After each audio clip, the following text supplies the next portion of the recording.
Ladies and gentlemen, dear colleagues, dear friends, I warmly welcome you here to Berlin to this, as I think, very important conference about political prisoners in Europe. We all know that the definition of this meaning is not very simple. There are many organizations who have different access to the question of political prisoners. Some call it prisoners of conscience and others. But I think, and we think, and this is the intention of all people, of all organizations who are responsible for this meeting, that we have to find a way to get free all political prisoners in all countries of Europe, especially in the European Union. But over this, I think, much more important is the question for all member countries of the Council of Europe. The Council of Europe, I've been many years member of the Parliamentarian Assembly, is one of the most important players on the field of human rights since its foundation more than 60 years ago. All member countries have to accept and to respect the very, very important Convention of Human Rights that is the basis for all human rights activities of all member countries, and that are 47 all over the European country. We all know that in most countries, member countries of the Council of Europe, there are problems. There are problems with fulfilling the ideas of the Convention, with the respect of human rights on the different levels, but we think that every country has the duty to go and to respect and to be checked about these questions, and this is why we are here for a very, very special figure. And I think we have 2 days of very important debates, and I hope there will be not only this seminar, this meeting, but there will be many follow-ups that we can solve the problems of political prisoners all over the countries of the Council of Europe. This is why I was, together with Gerald Knaus and with ESI, ready to do this, and the concrete reason, of course, you know, is that since some days Azerbaijan now has the presidency of the Council of Europe. And this is, for us, a very big issue, and this is that we have to ask us, and especially the colleagues who are engaged in the Council of Europe, what are the conditions for the next 6 months? What can we demand on the new presidency of Azerbaijan? We just know that some days ago, one of the most popular human rights activists was judged for a prison for 5 years and a half. On the 22nd of May, the European Human Rights Law Court has decided that the trial against another human rights activist in Azerbaijan was illegal, and these are some bases we have to ask ourselves, what are our demands to the presidency for the Council of Europe? And therefore, once again, I welcome you very, very warmly here in Berlin, and I hope we will have some very interesting debates, some very interesting decisions, and we can go up in this question that we can say at any time, not so far away in the future, that we have not to ask a Europe without political prisoners, but that we can say there is a Europe without political prisoners. And therefore, I thank you very much for coming here. I thank very, very much to Gerald Knaus, who has the burden of organizing this organization here with the European Stability Initiative. And therefore, I'll give you the floor now to say what is going on. And because I don't want to be unpolite, I introduce myself. My name is Christoph Strässer. Since 29th of January this year, I'm Commissioner for Human Rights and Humanitarian Aid in the German federal government, and therefore I welcome you once again, and now I give the floor to Gerald. Thank you very much.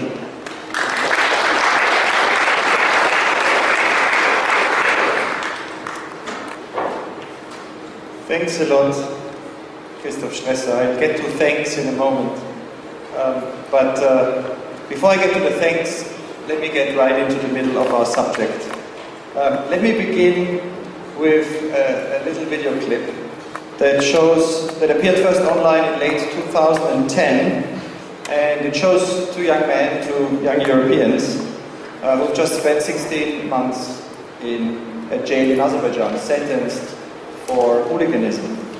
So in a sense, what I would like with this conference is to begin with the end, or rather with what many of us hoped at the time would be the end.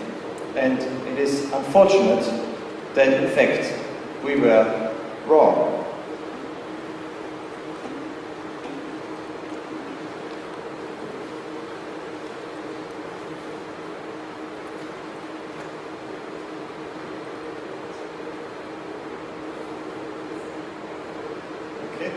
Sound?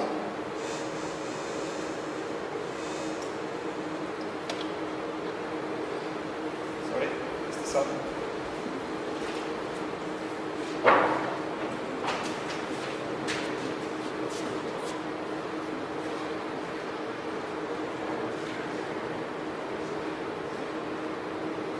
What's up? Hello everybody. After a long time of separation with you guys, we're finally back. We are back. We are back, actually, yeah. We can say so.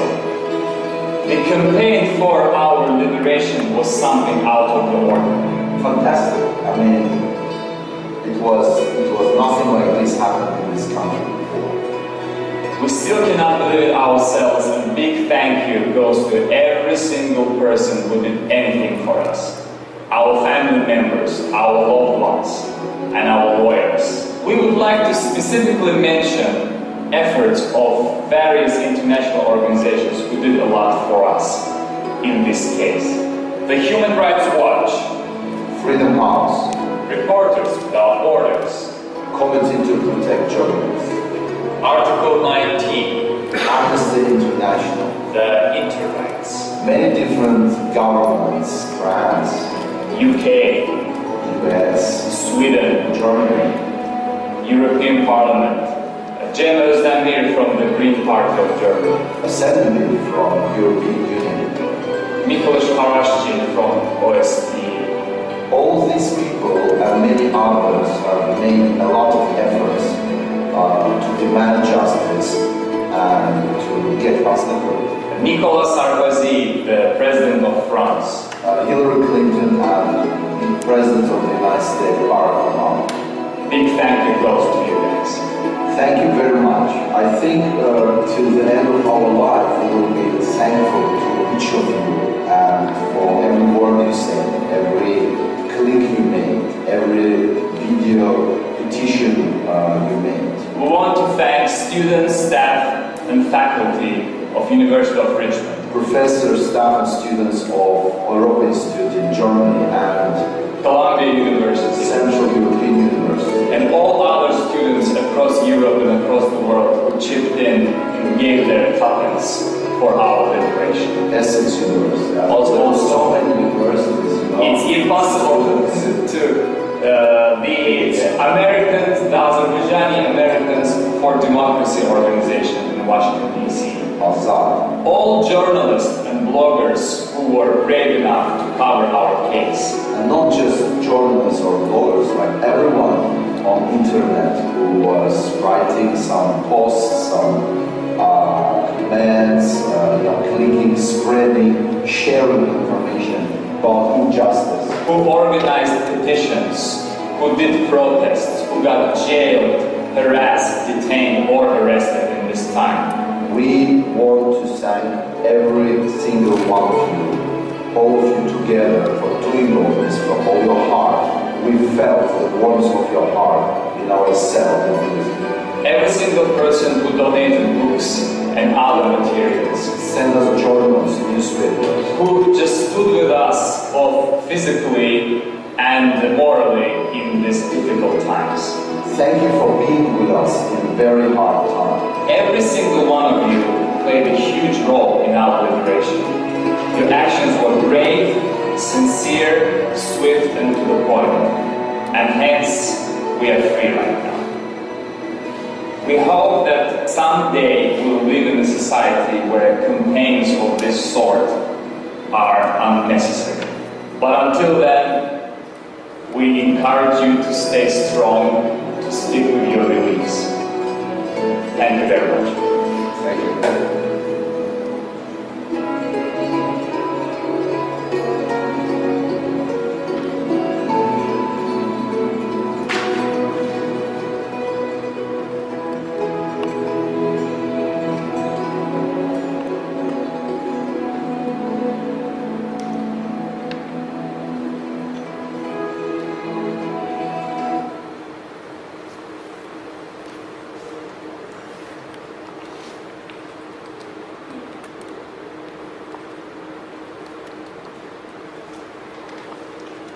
So what we just saw here is in many ways a very familiar story. Non-violent critics of an authoritarian regime, thugs sent to beat them up one day in a restaurant, fake charges in a court to put them in prison, an international mobilization on their behalf, an effort to shame the regime that put such critics in jail, and in the end, they are set free. For those who lost 60 months of freedom in a jail, this will always remain a sad story. And it will always remain bitter memories for friends, relatives, and compatriots who were supposed to be intimidated. But in a strange way, this particular story is also reassuring. Because our mechanisms worked. Shaming worked. It is clear what is right and wrong. And in the end, right prevailed. In 1961, an article appeared in the London Observer. It launched a movement that has transformed the world, and that is still with us, the international human rights movement. In this article, the author argued that there is a growing tendency across the world to disguise the real reasons upon which non-conformists are put in jail. And he wrote that this indicates that governments are by no means indifferent to the pressure of outside opinion, and that when opinion is concentrated on one weak spot, it can sometimes succeed in making a government relent. Now, the morality behind that article and this campaign which it launched was that every individual counts. The strategy was to make individuals known, to shame regimes, and its symbol became a lit candle. And the organization that grew out of this, which obtained the Nobel Peace Prize 15 years later, of course, was Amnesty International. In the 1970s, we entered the age of dissent, the age of Soviet and Central European dissidents. It was also the age of the Helsinki Final Act of Human Rights, about which the US Secretary of State Henry Kissinger famously said, "Its human rights provisions might as well be written in Swahili for all I care." He was a realist. What did these words on paper really mean? But dissidents and Helsinki watch groups disagreed. They were created all across the Soviet Union and Central Europe. Charter 77, Václav Havel, a playwright, took the lead. And so new words appeared. Non-violence, resistance, living in truth, the power of the powerless. Helsinki watch groups led to Human Rights Watch. And one of its founders explained that it is necessary to also challenge those who indirectly support human rights abuse, to mobilize against the financial, political, and military backing, to focus on what he called the surrogate villains. And so a movement grew. Amnesty, Human Rights Watch, Reporters Without Borders, you've just seen the list, and many more. And today we have more human rights groups than ever, more conventions than ever, more human rights commissioners than ever. And we have the story of a great success, as Václav Havel himself put it later, the story of stubborn men who knock their head against the wall, and then the wall falls, and these men are crowned kings. It is the fairy tale story of the end of the Iron Curtain, when this man, released from prison in January 1989, becomes president in December, and others, Arpad Göncz in Hungary, Bronislaw Geremek in Poland, and of course the story of Nelson Mandela, political prisoners who leave prison to become moral leaders in the transition in their countries. But here is the problem. Never trust in progress to be irreversible. The Inquisition was abolished centuries ago. So was torture. So was slavery. But they all came back in the 20th century, in Europe, in this city. And across town there are museums, the topography of terror, museums to the wall, museums to communist repression. Nothing can ever be taken for granted. And so now, in the 21st century, we see the return of political prisoners back in Europe. Amnesty International counts today around 40 prisoners of conscience in Europe. Almost half of them are in one country, in Azerbaijan, then in Belarus, then in Russia, until recently in Ukraine. The problem has been spreading. George Orwell wrote in 1984 about the dangers of totalitarian language abuse, of capturing the vocabulary of human rights. He said that in the year 2050 we might all live in Oceania, and the language of Oceania would be Newspeak, where autocracy would be democracy and democracy autocracy, where black is white and white is black, where stolen elections and free and fair elections mean the same thing, where political prisoners are criminals and dissidents are hooligans. Well, this is actually what happened, this capture of language, at the beginning of last year in Strasbourg. The Council of Europe, one of the most respected institutions in the defense of human rights, set up on the foundation of the European Convention of Human Rights, had a vote. And this was the result, 125 to 79. It was a historic vote. Never in the history of the Parliamentary Assembly of the Council of Europe have more people turned up to vote. So what was it that mobilized everybody to come? Well, it was to defeat this resolution. There's a resolution drafted by the rapporteur on political prisoners, Christoph Strässer, who is here with us. A resolution which outlined these things: review old cases, ensure there are no new cases of political prisoners, refrain from prosecuting participants in peaceful demonstrations, refrain from criminalizing the expression of political and religious views. Why would anybody, why would an institution created as a spiritual union of democracies reject such a resolution? Well, first, who defeated it? Here is a breakdown. All 18 Russian members turned up and voted against this resolution.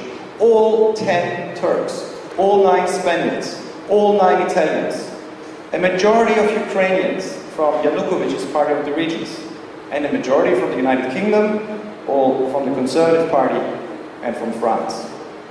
Those who lost and who voted for this resolution were all 11 German members, all 6 Swedes, all members of the Baltic states, most Swiss, Finns, and Norwegians. Why? I won't go into it here. We wrote a report on this, which you can find on the website. Let me talk here rather about the what followed after.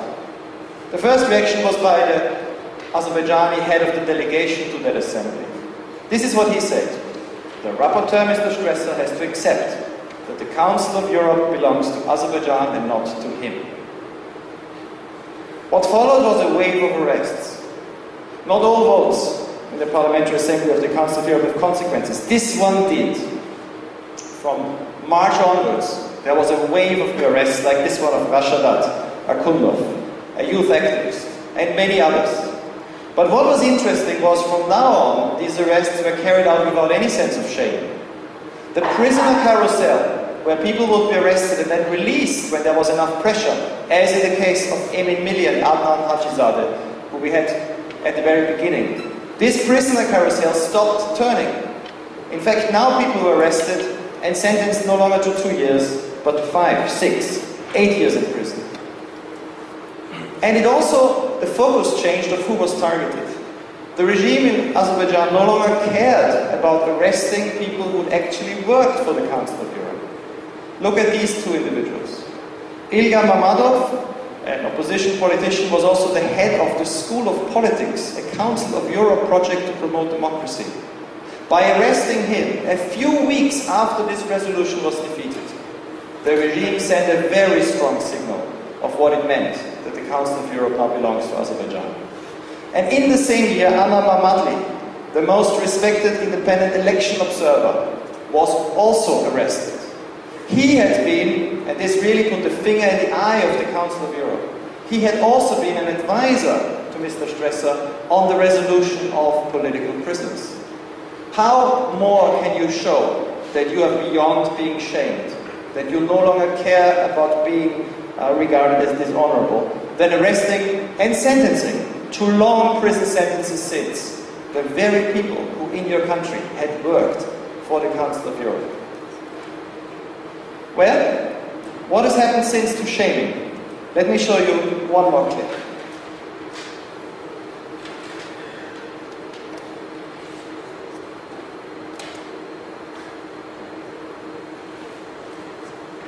Oh, sorry, tone again. Mama.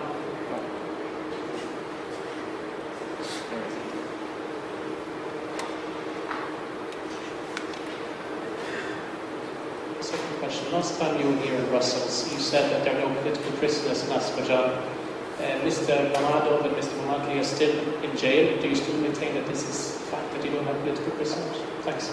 Yes, of course, and this also is confirmed by the decisions of the Parliamentary Assembly of the Council of Europe. Last December there was a broad discussion in the Council of Europe about this issue, and the resolution which was launched by some members of the Assembly with respect to the issue of political prisoners in Azerbaijan failed. The majority of Assembly did not support that resolution, and actually that means that what I said last time here in the European Commission, that there are no political prisoners in Azerbaijan, is also confirmed by one of the most important institutions of Europe and of the world. Azerbaijan is a member of the Council of Europe for more than 10 years. We are members of the European Court of Human Rights, and a priori there cannot be political prisoners in our country. If somebody is treated in a not a fair way, there is always a chance to apply to the European Court, and we are complying with the decisions of the European Court. And also I'd like to say that there are no definitions of political prisoners. We think that the definition of political prisoners, if adopted by the European Parliament or by the Council of Europe, would be a good idea. Then it would be very easy to identify who is political prisoner and who is not. So I think that the best answer to your question is the decision of Parliamentary Assembly of the Council of Europe, January 2013.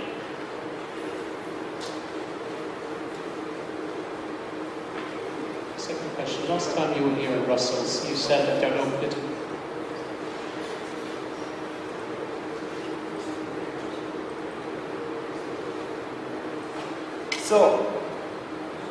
So here you have the president of a country that no longer fears that it will be dishonorable to arrest the very people that had actually worked for the organization that Azerbaijan now took over the chairmanship. But what we've also seen here is that this is not about Azerbaijan, perhaps unimportant for most of us country somewhere in the Caucasus. It is really about capturing our language and our institutions. If these are the standards, if there can be no political prisoners in Europe, if the term itself has no meaning, then what is the use of all the commissioners and human rights groups? What can we, the NGOs and civil society, do to shame anybody?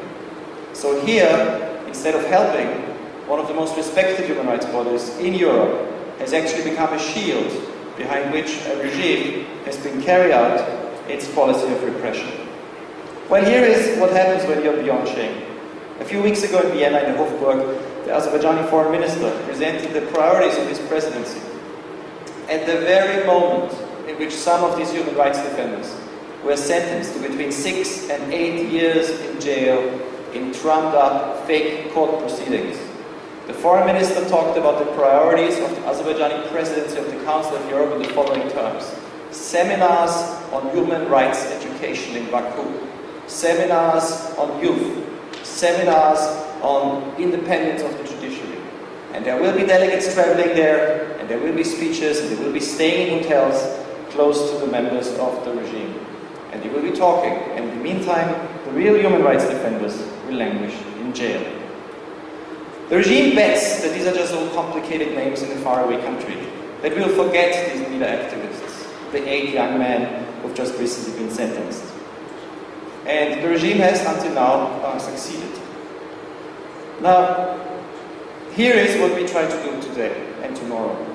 We try to launch what in the SI we've called a BHAG, a big, hairy, ambitious goal. We need to mobilize. I think the human rights organizations and democrats in all countries cannot allow this capture of our vocabulary. And so we mobilize for a Europe without political prisoners, to launch a campaign. We have some concrete ideas which are back there, which we hope to discuss. But the most important, of course, is the decision, first of all, that we actually think there is this crisis. Now let me close with some thanks. Thanks, first of all, of course, to Mr. Strässer, not only for helping us put this together, this event, but beyond that, for having fought that there is actually today a resolution on political prisoners, which was adopted in the Parliamentary Assembly, and which only hasn't yet been put to use. He won that vote in October 2012, and for us he's been an inspiration. So thanks a lot, Mr. Strässer, for this.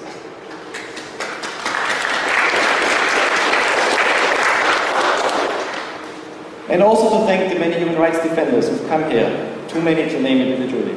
To thank our partners from the Norwegian Helsinki Committee. And finally, to thank all those who cannot be here, who've defended our values, are defending our values in Russia, Ukraine, and Belarus, and Azerbaijan. Let's hope that they hear what we are saying here. And let's hope that what we say and do will make a difference to them. And so I conclude with a quote from the courtroom speech of the youth organization NIDA, these 8 young people. And they actually put themselves consciously in May this year in court after weeks of hunger strike and about to be sentenced to 6 to 8 years in jail. They put themselves in a proud tradition that they wanted to remind everyone of, the tradition of traditional descent. They quoted Solzhenitsyn, and they said, Solzhenitsyn in his Live Not by Lies wrote about the despotic regime's dependence on everyone's participation in the lies.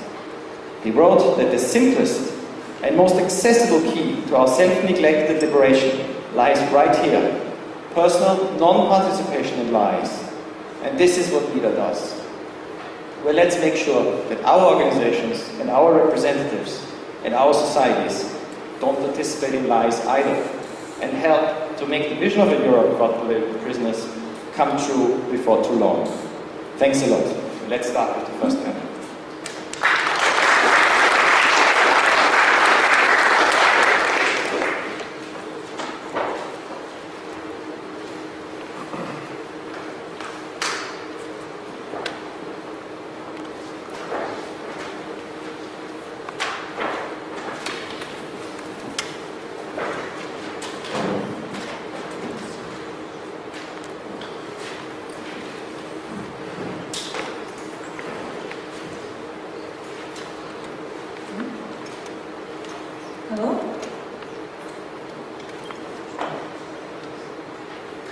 Hello and welcome to the first panel, which is called Human Rights Defenders and Democrats in East and West, What Support is Needed.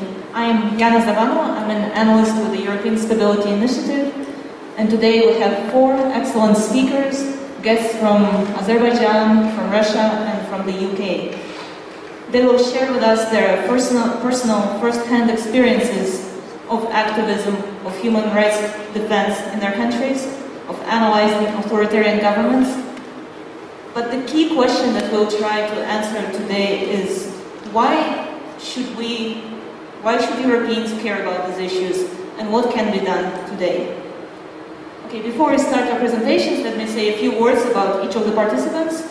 We have Turgut Gambar, who is one of the founders of NIDA, of this youth civic movement, whose members were just sentenced to this very long terms less than a month ago. And Turgut was very active in campaigning for the release of Adnan and Emin in this video that we just saw. Then we have Emin Milli, who is a former political prisoner who is currently managing Meydan TV. It's an independent online TV channel that he established last year, and this channel tries to provide an alternative viewpoint to the state-controlled Azerbaijani media. And then we have Dmitri Makarov from Russia, who is a well-known human rights defender. He's the co-chair of the largest youth human rights organizations in the region, and he focuses in particular on freedom of assembly and freedom of association. Recently, he traveled to Crimea on a human rights field mission. And finally, Ben Judah from the UK. He's a writer and a journalist. He's the author of an acclaimed book on Putin's Russia, The Fragile Empire. He has reported extensively in Georgia, in Kyrgyzstan, and many other post-Soviet countries, and he's been very critical of the West's weak response to Russia's actions in the recent Ukraine crisis. Okay, and then we can start with Turgut. Thanks a lot, Yana. Yana just introduced me, so I'll just start. The presentation file, the previous presentation was pretty good, just to show what is happening in Europe with regards to political prisoners in general and in Azerbaijan in particular. different views of how many exactly political prisoners are there in Azerbaijan, but we can be sure that there is somewhere around 100, maybe more, maybe less. But the most important point that there are so many political prisoners and their number is continuously growing, especially after January of 2014, after the resolution of Mr. Strässer was voted against in the Council, in the Parliamentary Assembly of the Council of Europe. NIDA activists, 8 of them were arrested in March and April of 2013 after protesting against the deaths of the conscripts in the army, non-combatant deaths. And this, for me in particular, and for NIDA in general, this was a experience of how to work, how to campaign for political prisoners, what things need to be done, what are the things which we miss, which we need support in. I'll try to be as short and concise as possible and to talk with good points. One of the biggest problems that we've been facing is obviously the financial side of this situation, because there's so few lawyers who are ready to take on political cases and who are going to protect political prisoners. And all of them are working pro bono. They're not getting any money, they're not getting any financial support for us for representing our members in the court, and sometimes they just giving their own money to the guys and just to support them. The same goes for the families. It might sound very, very as a simple thing, but prison visits, just to going to the prison every week by their families and bring them their food, bring them medicine, bring them clothes.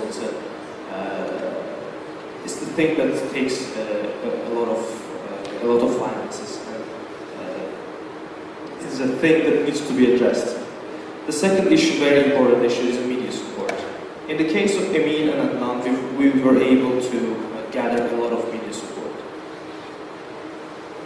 During recent arrests, with respect to recent cases, be it the case of Ilgar Mamedov and Tofik Yakubu or Anarman Maldi or NIDA case, the same attention, we weren't able to gain the same attention. I don't know the exact reasons, but for sure this issue needs to be addressed as well. And, it's very important in a sense of support to the political prisoners as well. It's like every time we talk with them on the phone or personally or during the court meetings, they always ask about the international attention, what is being written about them, and every single article or footage on international TV, international media outlet is very important moral support for them, and this issue needs to be addressed in some way, and the international media needs to give more attention to the issue of covering political prisoners problem.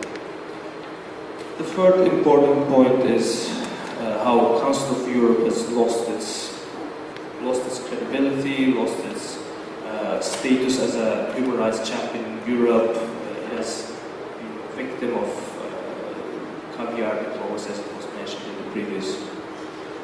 the previous presentation, and it just doesn't look the situation is going to change anytime soon, because the way the balance of powers in the Council of Europe is currently being held, not much has changed since January of 2015.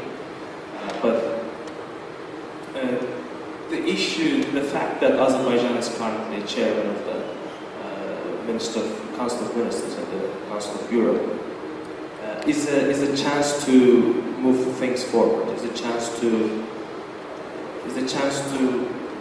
bring the Azerbaijani government to more international exposure, to more media attention, to more criticism. This has worked before during the Eurovision, as you know, in 2012, as some of you may know, in in 2012, Sing for Democracy campaign was launched prior to the Eurovision, which was held in Baku, and it was a great chance to gather a lot of international media attention. And this chance was taken, and in fact, I think this campaign was successful. The same can be done and should be done with regards to the chairmanship of Azerbaijan, and the same international attention should be given to this country again.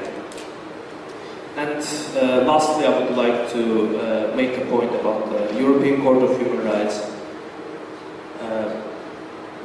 For me, as a person who has done his master's on human rights, European Court is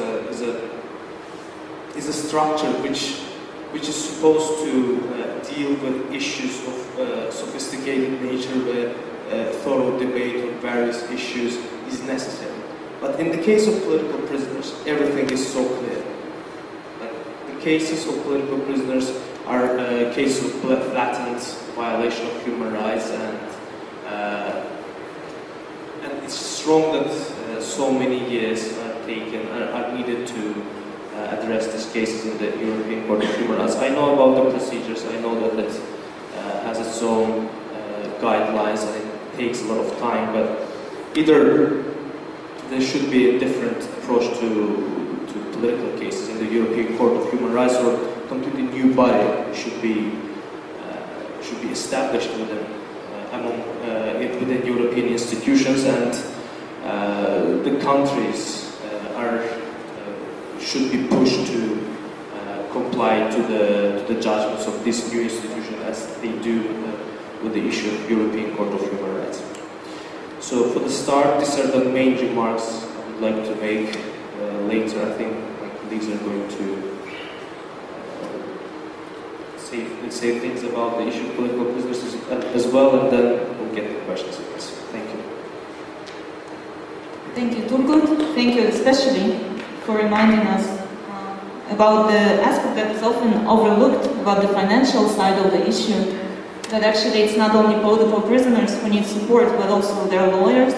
I mean, just to give you some examples from Azerbaijan, in 2011, 3 lawyers who defended opposition figures were disbarred. Another one was accused with some fake charges and then jailed for 8 years. Yet another one was arrested in Istanbul as he was returning from an OSCE conference. So it's a dangerous business to defend opposition figures. And as well, of course, the families who, as we know, the families of these young 8 Nida men are in very dire financial circumstances right now, and they do need support as well. So our next speaker is Emin Milli, who is a former political prisoner himself. And Emin, it's been 4 years approximately since you've been free, so to say. Do you think it's different, the situation now? And also, since you're managing this independent TV channel, Meydan TV, what are your ideas about what can be done today in the situation that we have now? Thank you very much for inviting me and having this opportunity to share my thoughts about specifically what can be done about the problem of political prisoners in Europe. You know, we were talking about mobilizing public opinion in Europe and maybe in the world about this problem. I think we have, in a way, to thank Mr. Putin, because he has done in recent months such an amazing work in mobilizing international media attention, international public attention on issues that many activists, human rights defenders have been talking for years and years, but unfortunately they were ignored. Other people who were talking about economic engagement of countries, authoritarian countries like Russia and Azerbaijan, about understanding of Putin, they have been respected, they have been listened to, and today we have the result. We have, I would say, another fascist country on the eastern flank of Europe re-emerging. And for me, I don't put here any difference between Putin or Aliyev or Lukashenko. These are people of the same religion. They are preaching the very same values values, they are talking the same language. If you watch Russian television or if you watch Azerbaijan state television, it's the same propaganda that Europe is full of gays, it is in collapse, it is going to collapse very soon. It's poor, everyone in Europe are prostitutes and gays, and it's going to be end of the world if we don't save Europe. So now we have a situation, Aliyev, one dictator, is chairman of the Council of Europe. I think any conscious European should feel deeply ashamed when you just realize what is Council of Europe, what sort of history it has, what sort of ideals and values actually it was designed to stand up for, and where it is now.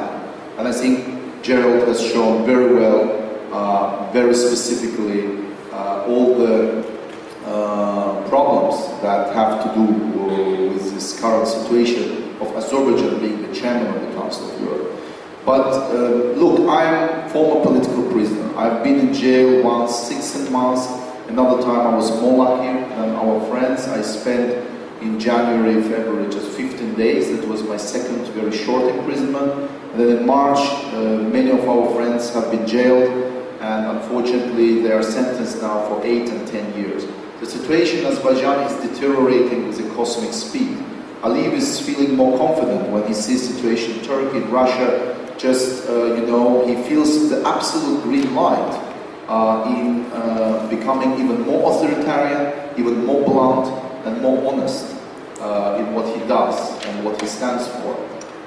So I was thinking always, what can be done in this situation? I think that I've looked at the agenda that has been proposed here. It comes together the proposals that we have to help families of political prisoners, very important. We have to help lawyers that help those families, very important. The appointing new rapporteur on political prisoners, very important. All these issues are important. But for me, one very important thing that I'm missing here is institutional approach. We have to look at the roots of the problem. Why is it that Putin or Aliyev or Lukashenko or these authoritarian regimes are so strong now that they are chairing, you know, the most respected human rights organizations in Europe? Why there is still this debate even in Germany, you know, that actually who is Putin?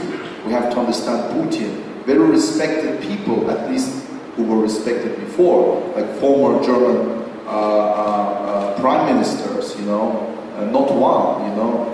They are basically serving these authoritarian regimes. Of course, it's put in some contracts and deals, but these are the threats that are existential threats. We're not just talking about political prisoners in Azerbaijan or in Russia and Ukraine.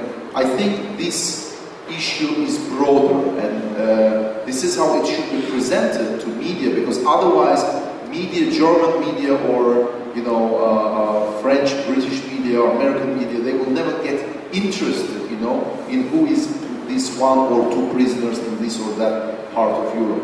What is interesting is existential security threat that is there for Europe, because all the issues that Gerald was talking today and that many human rights defenders organizations have been talking today for so long have been ignored for so long.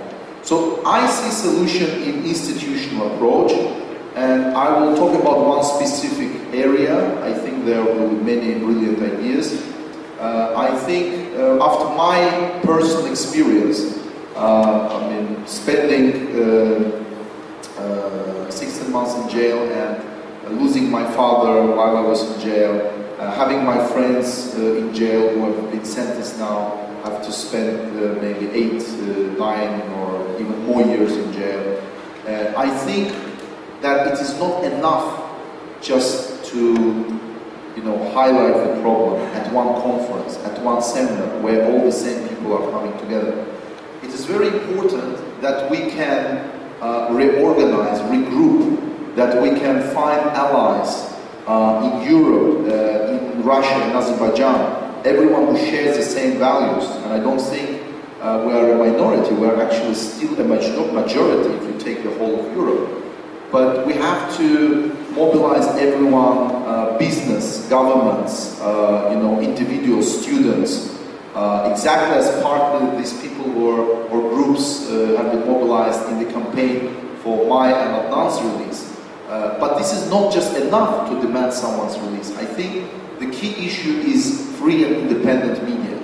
I absolutely believe that if in the 90s there would be free and independent global media in Russia established within and outside of Russia, when the internet started to march in all this post-Soviet space, if a very sophisticated network, with elements of traditional TV channels and social media, bloggers, citizen journalists, would be worked on and would be promoted, if money would be invested in there, if public opinion because Gerald was talking about mobilizing public opinion in Europe, and I mean probably you were talking, as I understand, about democracies, right? But I think it's also very essential, and actually to look at the root of the problem. And the root of the problem is that public opinion in countries like Azerbaijan and Russia, and and also Ukraine was the case until recently, and partly even now, is manipulated by huge investments, huge investments that Kremlin puts in media, in propaganda media. So I think there is, everyone by now realizes, of course, that Europe lost this information war to Putin, but I think now it's time to start doing things in the right way. And I can tell you one small example from Azerbaijan. After I came to Berlin, because I have seen that it is impossible to create infrastructure in Azerbaijan, every NGO is shut down in Azerbaijan, people are jailed, sentenced. So I decided to create infrastructure here in Berlin. And today, within just 1 year, we have 15 people with very small resource. We have 15 people working in Berlin and in Azerbaijan. And we have 10,000 views on YouTube daily. I've done it with really very small resources. I absolutely believe that there are enough partners, NGOs, journalists, citizen journalists, businesses, rich people, governments that could do it and should plan it, should start designing a new sort of media for Soviet space. I think it should be first of all in Russian, because look, Putin invests $350 million annually in Russia today, and it gives its results. There is much more money invested in bloggers, in comments, in many other things that are, have impact. 2 days ago I was sitting in Berlin and talking with a group of journalists, nice people, having barbecue, drinking beer, and they were telling me that they think that Spiegel is not balanced enough, that Russian position is not shown enough there. That this guy didn't know that the whole Russian propaganda about fascism in Ukraine has just been destroyed by the fact that one Jewish candidate had more votes in Ukrainian elections than two fascists. They had together less than 2% of votes in recent Ukrainian election. So these sort of facts, if you think they are known to every ordinary Russian or Azerian, and Russian is still lingua franca in this region, there is a huge need and demand for this. And what we have seen is a constant, decline in investment in civil society, in independent media in that region. And I think now is a high time to rethink the strategy and to get the act together and to start to invest strategically in a very planned manner in independent media in Russian language and in local languages in post-Soviet era. The last sentence I want to make here about the structure of such a concept. I think we had at some point the CNN era, then there was Al Jazeera era, and I think now this is where we can start in ex-Soviet space. We can start a Wikipedia sort of TV network where it will be based in Kiev, but the network itself will be functioning, you know, small bits and parts of it all over ex-Soviet Union space.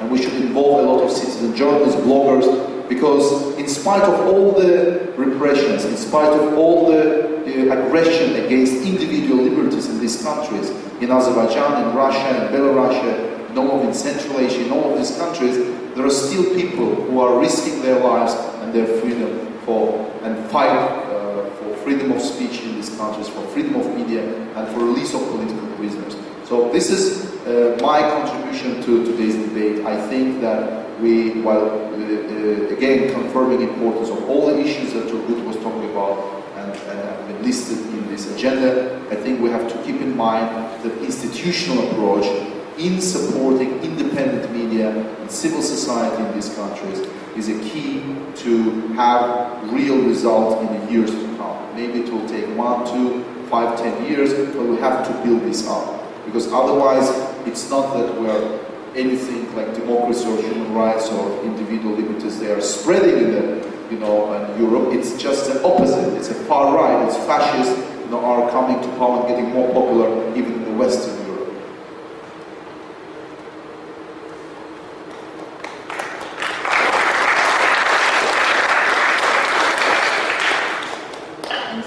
Emin, for reminding us especially about the role of independent media in counteracting this very strong propaganda that we all encounter in the media space. So now we've heard from our two speakers from Azerbaijan, and we can switch to Russia, to Dmitri Makarov, who is a human rights defender and has very extensive background on the human rights situation in Russia as well as in other post-Soviet countries. So Dmitri, what do you think are the main problems and what would be some of the good solutions to the situation we have today?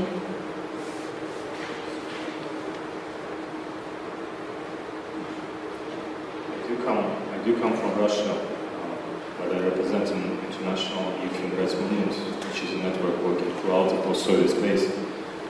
And as I speak now, one of our fellow activists, a member of the network, is actually in prison in Belarus, getting 10 days, serving 10 days in prison for participating in food not bombs action.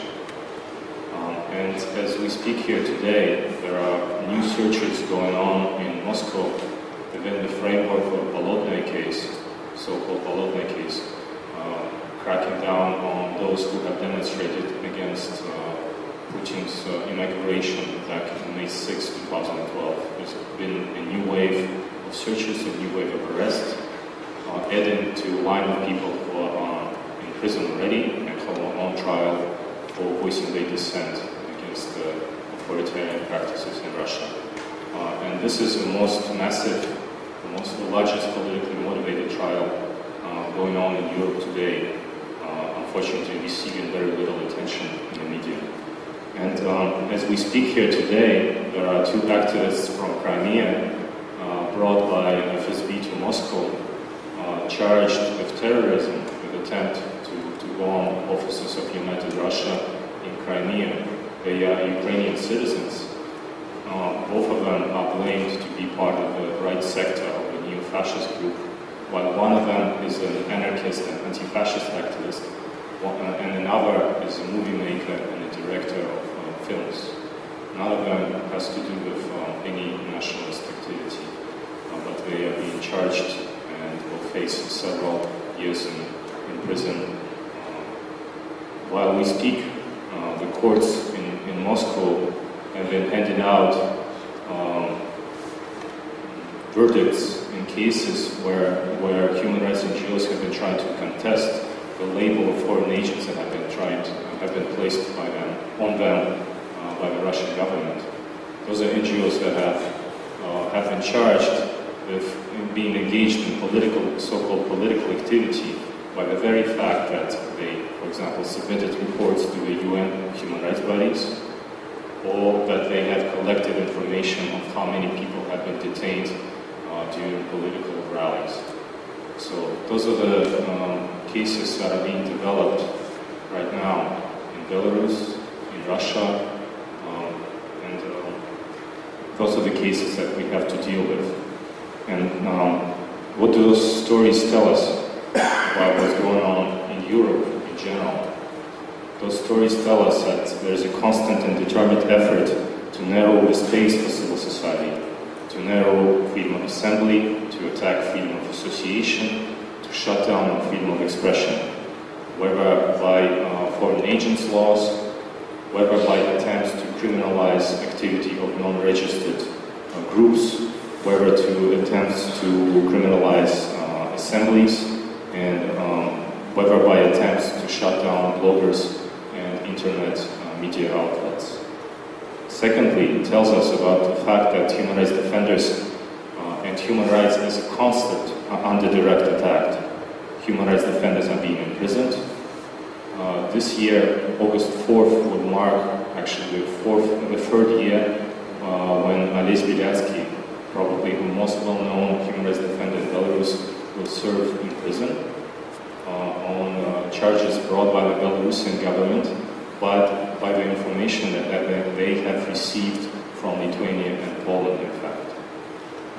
It also tells us that the concept of human rights has been attacked directly in a twisted way, using the new Orwellian newspeak language, because the Russian government claims to defend the human rights of Russian speakers in Ukraine, in Crimea, and so on. While using the language of human rights by framing the claims into that language, the governments of that part of the world have been using everything that they have at their disposal to crack down on the very concept. Thirdly, it tells us about the fact that international institutions have constantly been failing their mission, that EU members have been largely complacent to the things that are going on in the Council of Europe, as has been showed to you during the previous presentations, that the Council of Europe, the OEC, the very bodies that have been created to safeguard human rights, to promote rule of law, and to promote standards of democracy, have been dominated by politics, have been influenced by caviar diplomacy, and are focused more on trade and business than on human rights. And I think it's time to send a message that Europe does not end at the European Union borders. That Europe includes those countries that are outside of the European Union, including those who may not even want to be part of the European Union. That Europe should be based not on trade and economy, but should be based on common values. And this is what Council of Europe is about. And this is what OEC, that has been shaped just as much by human rights movement as it has been by the governments, is about. And I think there's another lesson that all those stories tell us about. That the human rights movement also has been divided and has been very displaced in its response to the recent challenges. Right now, many of my Ukrainian friends and colleagues, my fellow human rights defenders, are studying not only the Ukrainian criminal code, but also the Russian criminal code, because those are the charges that will be brought against them, some of them, and against some of their friends and colleagues that are left in Crimea, that is now under de facto Russian jurisdiction. I think that there is a need to respond to the authoritarian international of dictatorships with the new human rights international. And problems that are going on with human rights in Belarus are just as much a problem for Russians and Ukrainians as the problems that they have in their own countries. But the problems of Azerbaijan are not only the subject of concern of people from Azerbaijan, but also of those who are working on similar issues in other countries as well.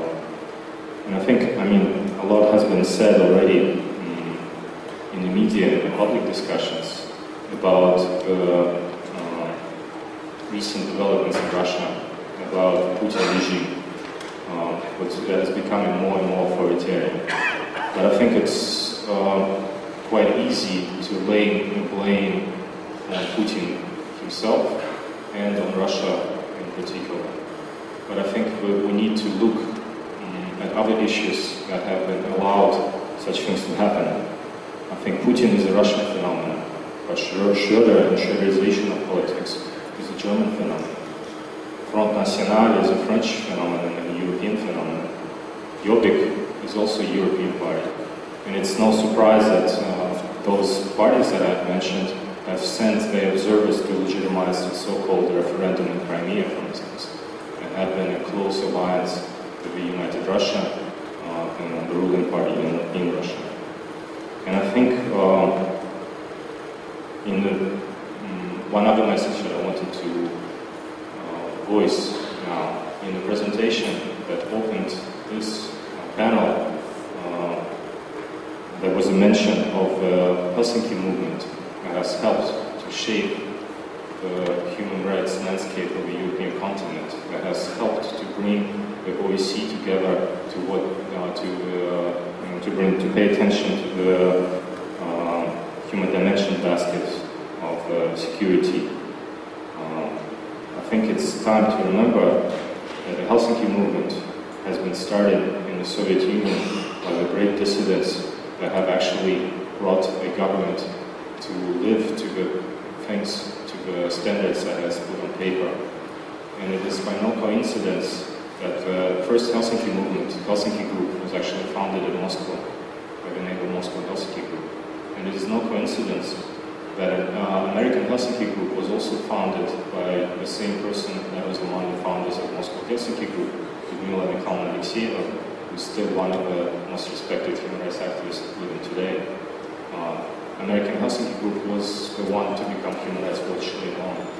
And I think it is important to remember that this is history, but it's also important to remember, to think that we may need a new Helsinki movement, which may be named differently, but should bring together activists from both East and West in a common effort to bring back the value of human rights to Europe, to bring strength and renewed voice to the international institutions, to remind them of what they have been created for, and to give a new voice to the human rights concept and to the human rights movement. Thank you.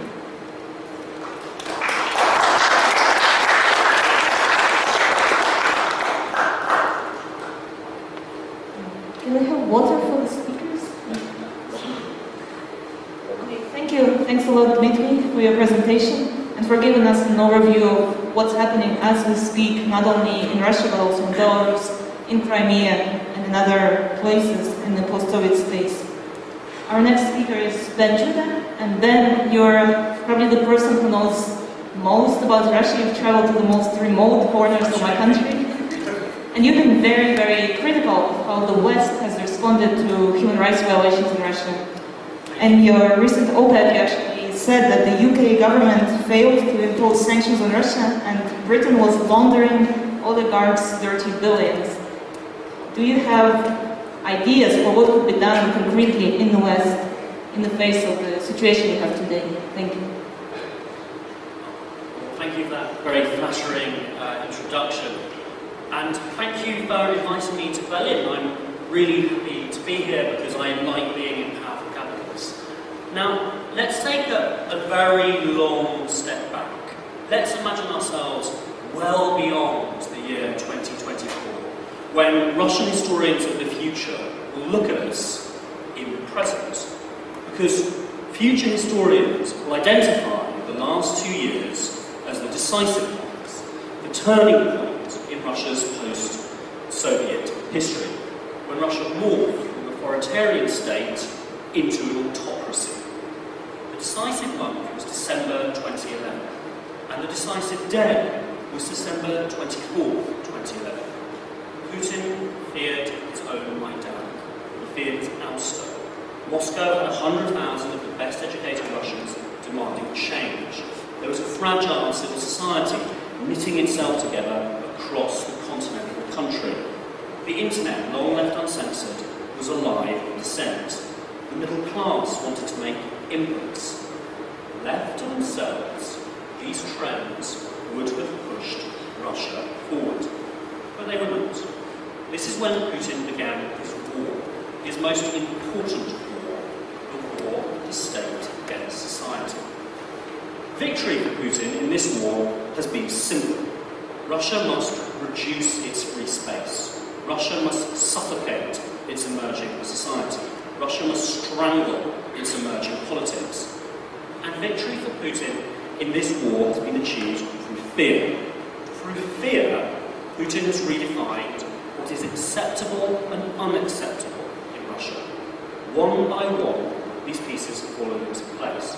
Acceptable and unacceptable assembly has been redefined, with illegal protest laws promising crippling fines. Acceptable and unacceptable protest has been redefined, with the terrifying Bolotnaya Square case terrorising random protesters with labour camp sentences and indefinite detention. Acceptable and unacceptable stunts have been redefined, with the Pussy Riot show trial and labour camp sentence. Acceptable and unacceptable activism has been redefined, with show trials crippling the opposition leader Alexei Navalny. Acceptable and unacceptable political funding has been redefined, with the financial backers of Navalny being exiled, hounded, humiliated. Acceptable and unacceptable investigations have been redefined, with the Navalny organisation being decapitated in this way. The pieces have been falling into place, and the Russian opposition called to Berlin to make use of its Brussels.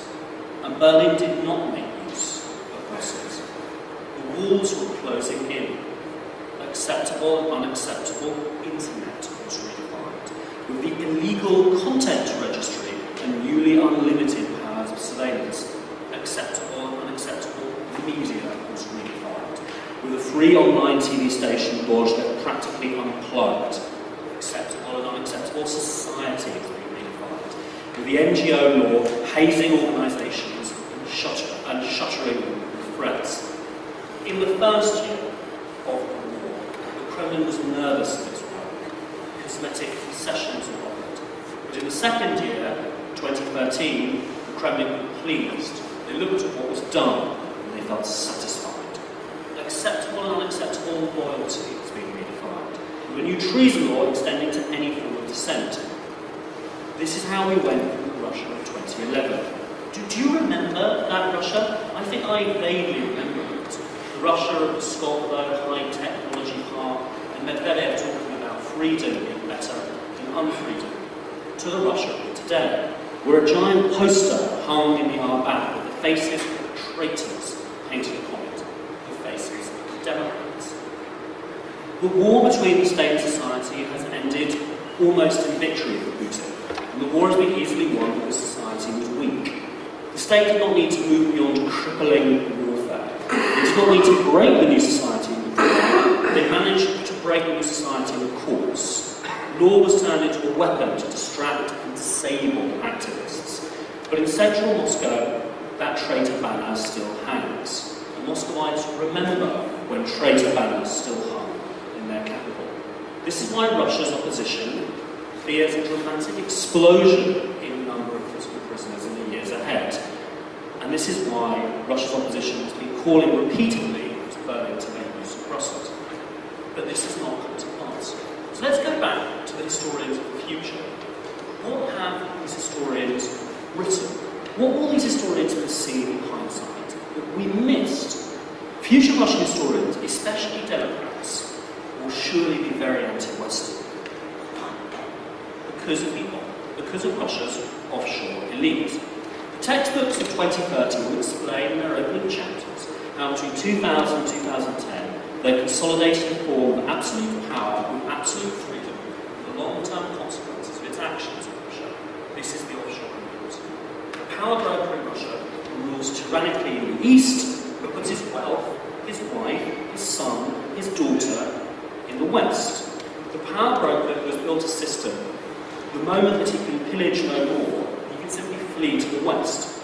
Knowing your private jet and your London mansion is always waiting changes the way we treat society.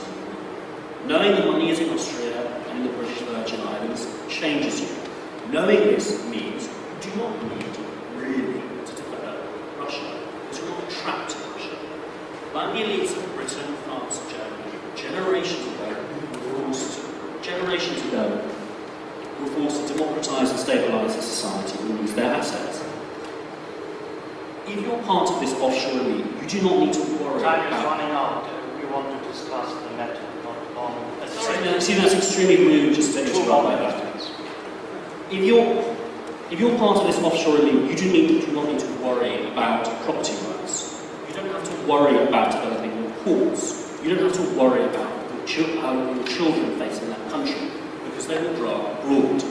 Now let me explain to you how Russian corruption actually works. Russia's elites are not really empire builders, they're asset strippers. Russia's elites are not really patriots, they're plunderers. But where does this money actually go? Russia has seen over 600 billion in illicit capital outflows. And where is this money heading? The minimum 40 billion every year Russia itself estimates in illicit outflows. The money doesn't go to China. The money doesn't go to Iran. Yes, the money comes here. The money comes to the European Union. Because the European Union is an alliance of tax havens. Britain, Holland, Austria, Andorra, need I go on? Latvia, Cyprus, Monaco. These are the countries where money is laundered by European bankers, by European lawyers, in European states. Malta, Luxembourg, Ireland.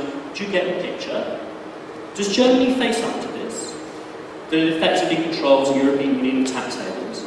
Does Germany realise what this means? That as long as Europe remains a union of tax havens, there is no point in really talking about battling Russian autocracy or Russian corruption with our foreign ministries and human rights funds, because our bankers and our lawyers are enabling Russia's offshore elite. Because EU member states are acting as giant washing machines for Russian money. And I think we're better than that, which is why we need to push for a radical answer. Take the principles of the Magnitsky list, which are visa sanctions and asset freezes on criminals, and apply them for a new EU mechanism to Russian officials, perhaps officials of other Eastern European countries and signatories to the European Convention on Human Rights, who are violating these laws. ESI has proposed a piece of legislation that I'm very excited about, which would establish a panel of former judges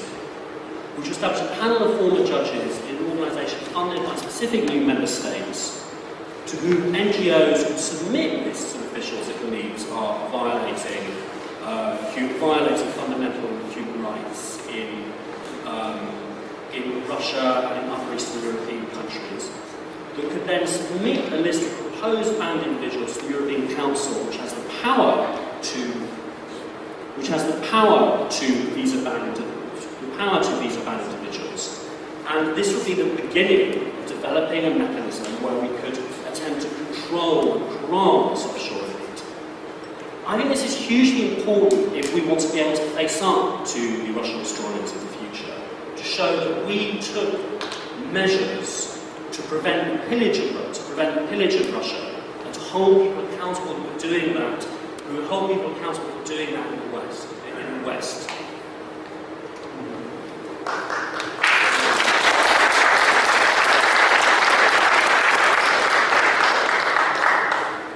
Thanks a lot, Ben, for outlining this proposal. Just to summarize, a panel of judges who would advise the European Union on which human rights violators to sanction in the form of visa bans. So, to sum up our panel, we heard from two Azerbaijan speakers who stressed that this important international media attention is extremely important and actually is becoming more difficult to obtain for the recent cases of political prisoners, that financial support is crucial for the lawyers, for the families, that independent media is key to giving people access to different opinions, to countering the propaganda which is extremely well financed by authoritarian government, as Emin's figure of $350 million invested in Russia Today yearly shows. And we heard that these developments with political prisoners are getting only worse in countries like Belarus, and now more recently in Crimea as well. And Ben told us about where the Russian elites hide their money, hide their livelihoods.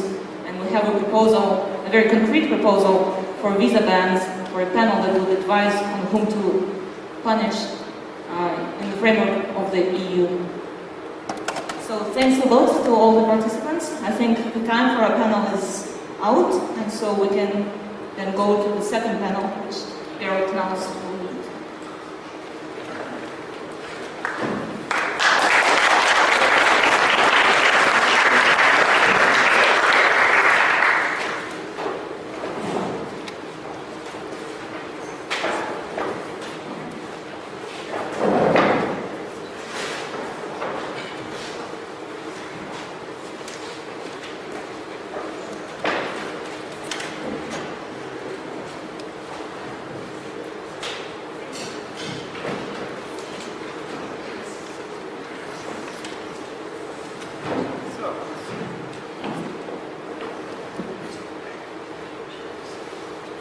So let's continue with our second panel. We've heard a lot now, I think also very concretely, both the situation in the countries we are most concerned about, but also some very concrete proposals. Now we have another very interesting panel of people who again aren't just talking but doing things. I just quickly introduce who we have on the panel: McNamara, a human rights lawyer and member of the Irish Parliament, who's been extremely active on these issues. When we criticize the Council of Europe, it's always important to remember that there are battles ongoing in those institutions, and there are those who are fighting to preserve their dignity and honor. And he's been very active in all those debates that we've just mentioned, defending human rights. Khadija Ismayilova, she has to explain to us what keeps her going, because there have been a lot of pressures on her, and yet she has not been intimidated. She's the most well-known investigative journalist in Azerbaijan today, and I think one of the stars of investigative journalism in the whole region. She always says she's not an activist, but she's been forced into this role simply by speaking out for basic decency and the conditions that you need to do journalism. Then we have Bill Browder, who has been a businessman in Russia, but is most well known in the last few years for his support for and campaign on behalf of justice for one of the victims, concrete faces of the deterioration of the situation, a prisoner, Sergey Magnitsky, who died in a Russian jail, and he will tell us more about the lessons he's learned and what this tells us about what might work looking forward. And of course, Christoph Strässer needs no introduction, who will then sum up, but from the point of view, both of somebody who knows the Council of Europe, but also represents the most important government of the big democracies. In those debates, it was very interesting that while all the Russians voted on one side, in the debates in January 2013, all the Germans voted on the other side. So perhaps there is hope, particularly to discuss these issues here in Berlin, of turning the tables. Well, let's start with Michael McNamara. Perhaps if you want to speak from there, I think the microphone might be better. Or you want to speak from here? Okay. Just how long would you like to speak for, so that I can set it at 10 minutes? Okay, firstly, I should say that I didn't ever intend to become an activist on the issue of Azerbaijan. One of my first sessions at the Parliamentary Assembly of the Council of Europe, I was brought for lunch with some of my Irish delegations by a couple of Belgian lobbyists, and the issue of Azerbaijan arose, and we were asked, well, would you like to go to Azerbaijan? Maybe you'd like to fly through Istanbul, stay in a nice hotel, etc. I said, yeah, sure, I'd love to go to Azerbaijan. I mean, I used to go there a lot in the past. And they said, oh, okay, yeah, in what context? And I said, I was a human rights officer with the OSCE. And I kind of had the impression that, well, maybe they were less interested in having me to Azerbaijan. And then I said, no, but I'd still really love to go. It was a country that I felt was somewhat unfairly criticised in the past, maybe relative to other OSCE member states. But of course, if I go, I would like to visit some of the political prisoners that are there. And I'm not sure if we got as far as dessert, but I certainly didn't get as far as visiting Azerbaijan in that particular context. I did, however, go to Azerbaijan just a week and a half ago. The Bureau of the Parliamentary Assembly of the Council of Europe was held there, and I'm the Deputy Chair of the Legal Affairs Committee. So in that context, I went. Before I went, I wrote to the President requesting permission to visit political prisoners. That didn't happen. I didn't receive a reply. I didn't really expect one, but I did have the opportunity to engage with the Foreign Minister of Azerbaijan in their parliament, and that was televised by media. All media were supposed to be invited. I'm not sure that all media were invited. Certainly BBC, as area service, were there, and RFE were there. They did record it and they did broadcast it, albeit to their limited audience. I doubt very much that Azeri national television broadcast the entirety of the interaction. But I did point out that Amnesty International, which is a very reputable human rights body, claimed that on the day Azerbaijan assumed the chairmanship of the Committee of Ministers, there were 18 alleged prisoners of conscience, and also that on the day that Christoph Strasser's resolution was voted down by the Parliamentary Assembly, another resolution on the honouring of Azerbaijan's commitments was accepted, and that did actually specifically mention political prisoners and called on Azerbaijan to carry out certain acts which it not only had failed to do, but actually had made life a lot more difficult to be more active in political life.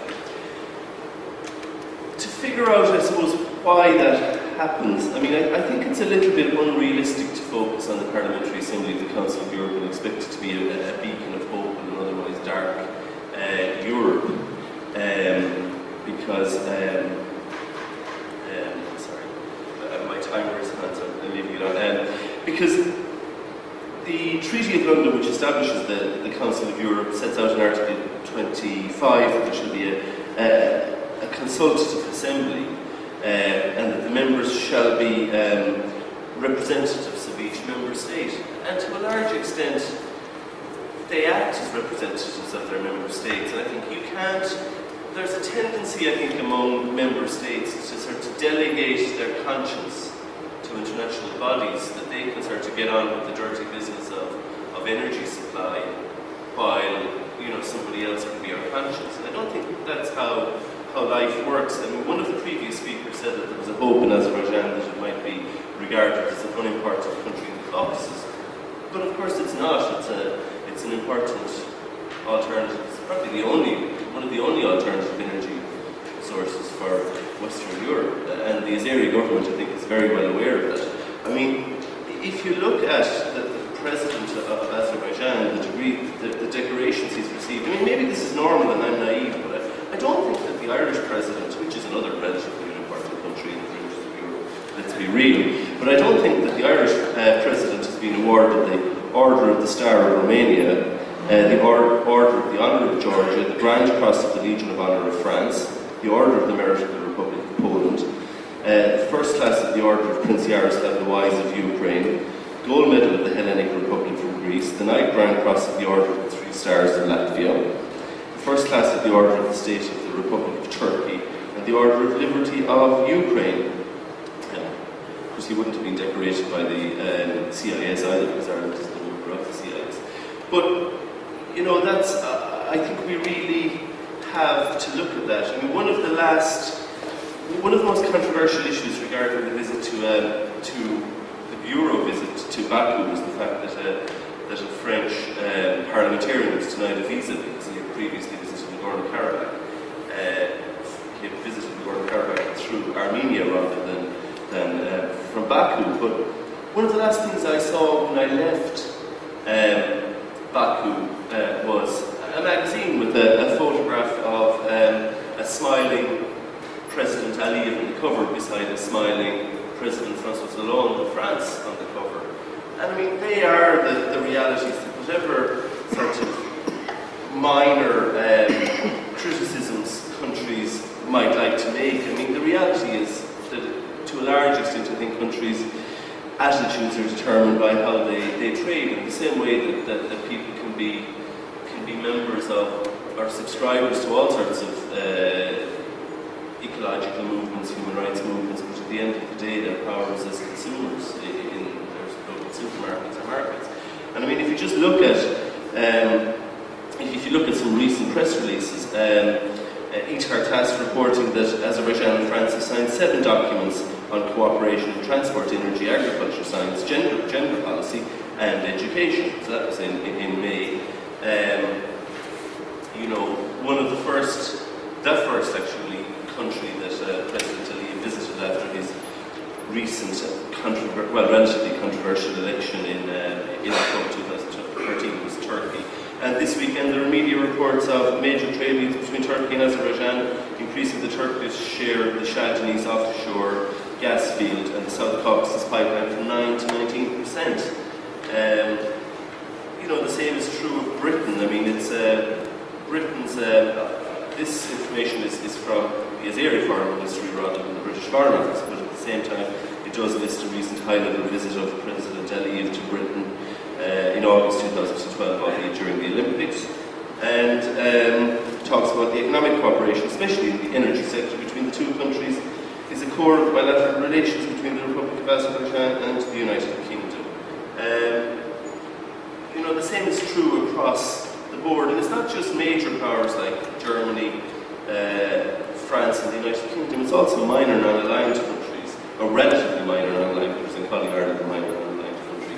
I'm not calling Finland a minor non-aligned country, it's a major non-aligned country, as is Austria. But they're also in the process of concluding bilateral trade deals with Azerbaijan. So I suppose what I'm saying is that you can't expect, I mean, foreign ministries of those countries are led to believe, lobbying their own members in the Parliamentary Assembly. And obviously they're not lobbying their ambassadors to act and sit in the Council of Ministers, they're directing them. And they're directing them to act in the interests of their capitals. So it's a little unrealistic. I mean, I welcome a lot of what's being proposed, this pace watch. Of course, it's great. I mean, it's I think, the economists. Is my stopwatch not working? I just don't want to go over here. Yeah, so I think what I'm saying is that we should, of course, focus on the Parliamentary Assembly of the Council of Europe. We should, of course. So when I was in Azerbaijan, I was largely stonewalled to the issue of political prisoners by the Foreign Minister, including the fact that that day the European Court of Human Rights attempted on his judgment. But he did acknowledge that they were involved in lobbying, and that they didn't invent lobbying, but they were carrying it out. There is extensive lobbying with the Parliamentary Assembly. I'm not seeking in any way to excuse it or condone it. I think it's appalling. I mean, I think people should have integrity in public office. Of course I do. But it's not just lobbying, it's also direction from their own capitals that affect how parliamentarians vote there.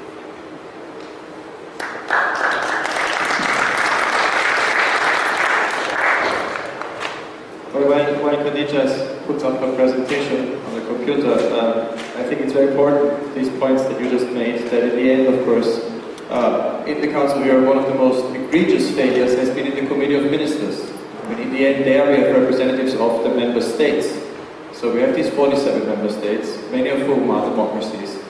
And in Vienna, a few weeks ago, when Azerbaijan presented its priorities for the chairmanship, at the very moment when there were these human rights violations and sentences, no member of the Committee of Ministers raised their voice. And of course, in the past, it was possible for members of the Committee of Ministers to do that. There were countries that, for example, took Greece to court. When Greece became a dictatorship, there were countries that took Turkey to court. But the Committee of Ministers, the member states that Michael pointed to, have not done anything. So one of the lobbies, one of the advocacy efforts must, of course, also be directed at them. Well, Khadija, you've set up. What do you recommend? Yeah. Hi, my name is Khadija Ismayilova. I'm an investigative journalist. I do investigate fortune of my president and his family. And I discovered several offshore companies in Panama through which they hide their business interests in Azerbaijan and in other countries. And together with my colleagues, we also found where they invest their money. It's British Virgin Islands, different offshores, and Europe, Dubai and Europe. In Czech Republic, for example, the president's daughter and father-in-law has a lot of had multi-million property. Next story that will come will about the multi-million property in United Kingdom of president's family. Basically,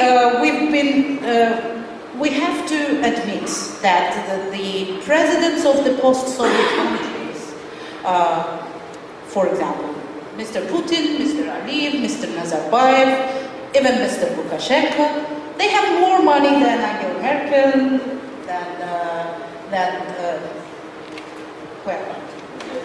all the presidents of Western Europe altogether. And actually, this is a source. This is for some reason, it's not a source of shame for them. It's a source of pride. And I personally have been witness of one pair of our oligarchs speaking about his experience of bribing a policeman in London. And he's been saying that, what are you talking about? Like Europe? I can tell you how I bribed a policeman in London. They do take bribes. And I wonder if their fathers also share their experience of bribing European politicians in Council of Europe and basically having these anecdotes of bribing European politicians. I don't know if they share those stories among each other and if that's a fun story for them. But I want to thank the politicians here for proving that not everyone can be good. And thank you for this. Thank you for letting us to tell the story of Europe, which you cannot apply, because this story is more and more difficult to say in Azerbaijan. Why I brought this picture? I don't know how many of you know about the tale of Alexander Sergeyevich Pushkin on fishermen and goldfish. Basically, the guy catches a fish, and fish fulfills the 3 dreams of the fisherman. So I don't know whether the fisherman was who was the fisherman and whether the fish was true, but the sea was definitely a Caspian Sea. And when our president came and caught this fish and asked to solve all these problems, fish said, you need just 2 things. You don't need 3 dreams. You need just 2 things. It's oil and caviar. And basically Caspian Sea provides 2 main commodities that are being used for bribing and convincing in Europe. So we are talking about political prisoners in Azerbaijan, and I want to share the latest news with you. Today, the penitentiary system's website posted a letter, the letter you can see here, by Bakhtiyar Zviyev, this guy. He's one of the 8 Nida prisoners. These guys are imprisoned, like the Nida case is based on their protest actions in January 2013, 1 year ago. They protested non-combat deaths, non-combat mortality in army. Basically, soldiers in Azerbaijani army were dying because of corruption and mismanagement. And these guys staged protests, like mainly 8 people, like not this particular guy, but Nida was on the lead of those protests. And what happened next? The government, the government suppressed the protest actions. There were several of them. I was also detained in one of those protests and sentenced to pay fine and then street sweeping for attending a rally. But these guys later were arrested and they were sentenced to 6 to 8 years in prison. And one of the young and non-leading members of Nida now writes a letter saying that while in prison, he found himself, realized that he has been implementing wrong ideas of provocateurs, and he demands from relevant structures not to relate political prisoner notions to him. And last sentence is, I don't mind publication of this letter in mass media. And this letter appeared on the website of the government's penitentiary system. And another letter, they claim, was sent to the president where he asks for pardon. And he thinks this letter will come. Well, this letter is, we collect these letters because it's a literature of oppression. And it reminds us the Stalin time.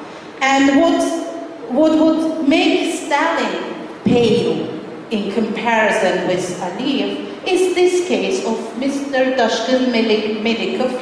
He's a young activist. He used to be very active in Facebook. He's one of the Facebook prisoners. He was member of the Popular Front Party. And he wrote a similar letter, and this is what happened. He was pardoned, and with a convoy, he was brought to the cemetery where Heydar Aliyev, the father of Ilham Aliyev's grave is, and that was the price for his freedom. He had to lay flowers to Heydar Aliyev and his late wife's grave. So you have to lay flowers to president's father and mother's graves to get him free from prison. This is the youth act. So who is getting in prison? These are the youth activists. Why they got in prison? Because they were popular and because they were not controlled. And they dared to stage rallies. After the rallies, the government actually had to change the Minister of Defense. Well, it didn't change the system and it didn't help to improve much, but at least there was some attention to the situation in army, and in the past year we had 20 deaths less in the army than in all previous years. So the soldier mortality, non-combat soldier mortality was skyrocketing in the past years, and it went down last year because the government had to pay attention because of these guys' protests, because the protest actions organized by these guys. But the government doesn't like people who make them to make changes, and these guys were arrested, and these are the figures here are actually show how long are these sentences. Gerald has told about this case, and Turgut was also speaking about this case. And I want to reiterate something that Turgut was telling you. It's about the support to the political prisoners' families. Well, we try to collect every month money to support the families, including these ones.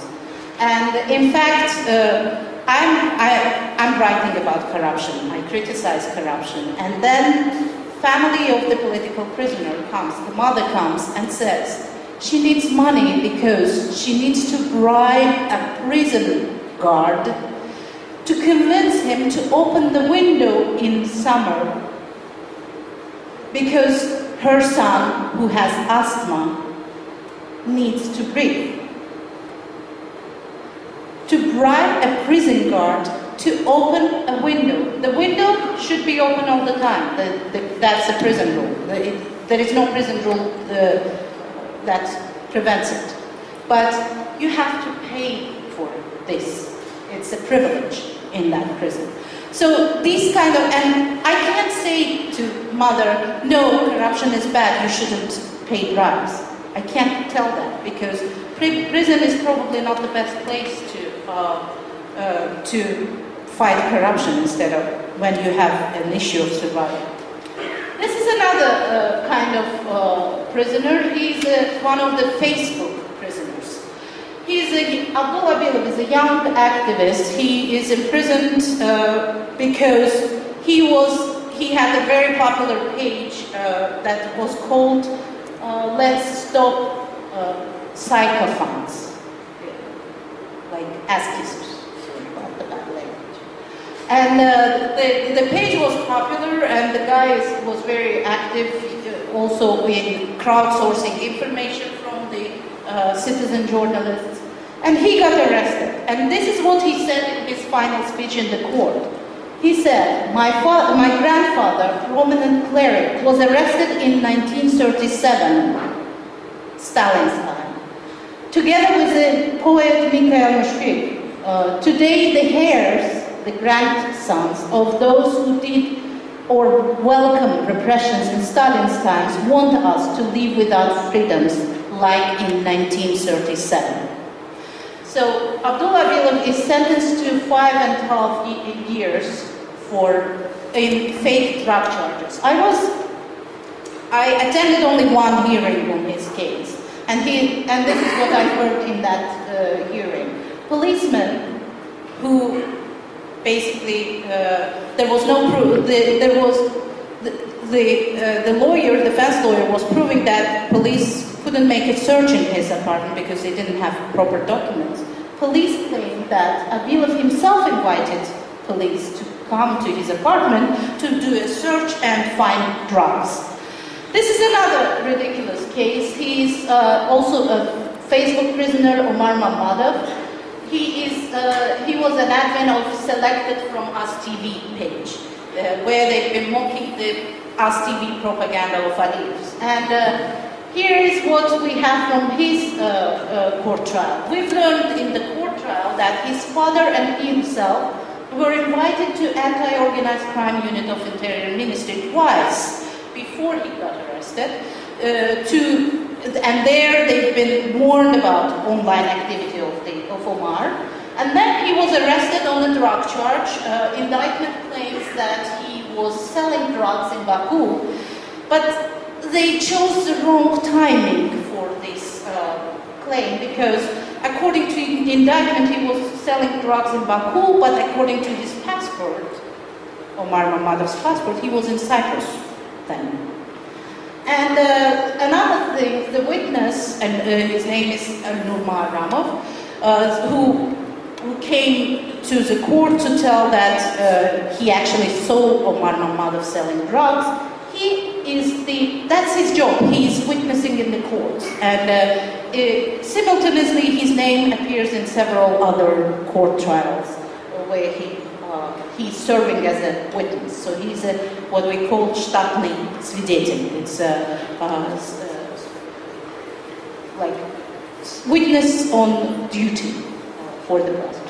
This is another guy. He's my colleague, Abbas Zainalli. He got 9 years of jail and 1 year suspension of professional activity on a fake bribery charge. He is editor-in-chief of Kural newspaper, and actually he was arrested after fact-checking President Aliyev's interview to Al Jazeera. His story proved that Aliyev was lying in every single sentence of his interview. And then he got arrested, and the claim that he was demanding bribe comes from this woman. She's on the left with the face to us. She's Gular Ahmedova, ruling party MP. She was recently in jail for several months only because, and this is the screenshot from it's a still from the video. In this video, she was demanding 1 million for appointing someone an MP from ruling party. So she was negotiating the price of becoming MP, member of parliament in Azerbaijan, with the candidate. What happened after? 1 million manat was given to her. Then the guy was announced a winner in the elections, but the opposition gave all the proofs that he was not elected.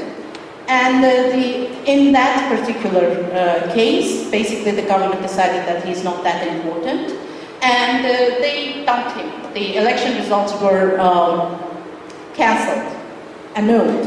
And what happened after? She didn't return the money, and that's why he decided to release the video after several years of demanding his money.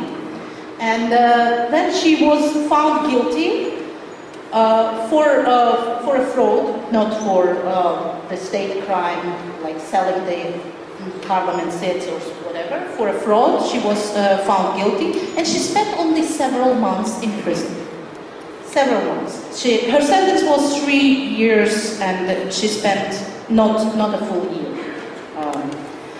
But I have, and we have these guys, Anar Mamadli and Bashir Suleymanli.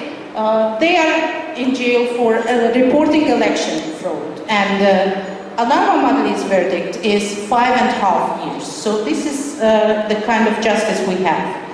I'm going through the I'm going through the another investigation, and basically there were questions if I will be allowed to leave the country, because I'm being interrogated in the case of revealing the state secrets. And so there are two components in the case. One is my meeting with the US Senate staffers, which our government thinks they could be CIA agents. And second is me revealing this document. I posted this on Facebook, and this is, I don't know if that's an authentic document or what. When I posted it on Facebook, I wrote that I don't know if it's document or not. It's been sent to me by former employee of the Ministry of National Security. He lives in France now, so I could tell his name. He allowed me to name him. So he sent me this file, and this file is the report of the Ministry of National Security employee to his boss, as it is claimed on the paper. And in this report, the guy says that within the plan of controlling opposition, we agreed with this opposition party member, that we will pay him 600 manats, which is equal to 600 euros, a month, and he will report us about things in opposition, and will create conflicts whenever we will need it. And so we agreed that we will pay him for that. And as a mean of additional pressure on him, so just to make sure that he will not slip out, we have his video of non-traditional sex with multiple partners. That's what this paper says, and I erased all the names and information that could identify the guy's name, because I don't know if that's a fact, and I don't want to intrude to someone else's privacy if that's truth.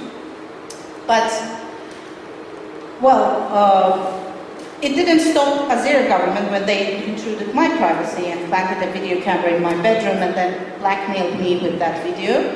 Well, anyways, this was another proof that the government of Azerbaijan, the Ministry of National Security, was actually using these methods against opposition and critics. Anyways, what happened next? As I said, I was not sure that it's a document. I was not sure that it's an authentic piece of paper. I was not sure, but State Prosecutor's Office proved that it is. They opened a criminal case on revealing a state secret based on me posting this document. So if that's a state secret, it means that it's a document. So this is what happened. Now well, after a first interrogation, when I went out and to the press and said, well, I found out that this is a document, that I should thank the prosecutor's office for that. Well, after the first interrogation, they understood that they've done something wrong. They shouldn't have opened this criminal case. Anyways, it's already done. Well, this is the kind of state secrets our government has. And here is the list of people who are in prisons now. And some of these groups are in the lists of political prisoners, which some people in Europe and in Azerbaijan have doubts about. It's human rights activists in regions and in the capital. There are no doubts about them. Politicians, election monitors, bloggers, and we have one group that is being argued a lot about. It's Islamists. Well, I have to say that we do have militant Islamists in prisons, but our talk is not about them. The list of political prisoners includes several dozens of moderate Islamists.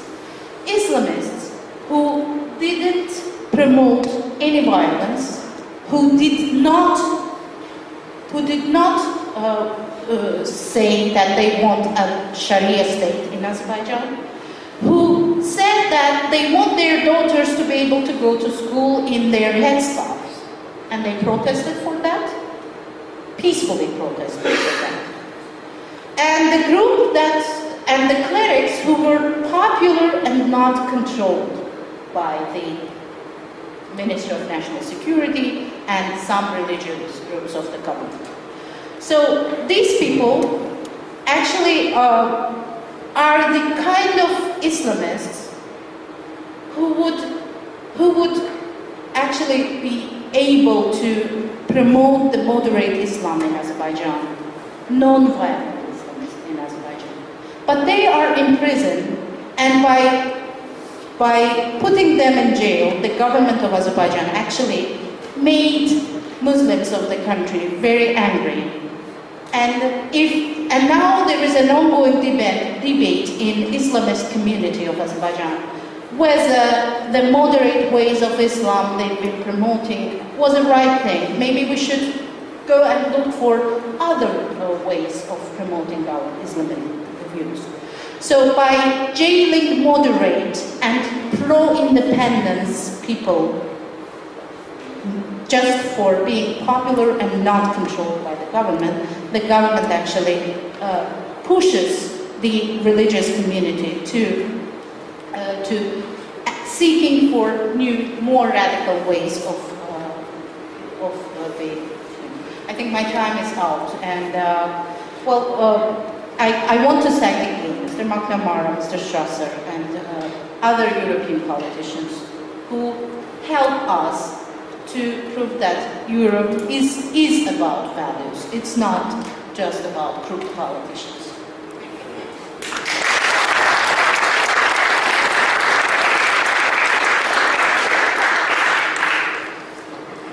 Thanks a lot, Khadija. And in fact, the last issue you raised was also very important in the report by Mr. Strässer, who also in his report on alleged or presumed political prisoners included a few of those moderate Islamic activists. And of course, this was then used by people in the debate in Strasbourg by saying Mr. Strässer is defending terrorists without, of course, any evidence.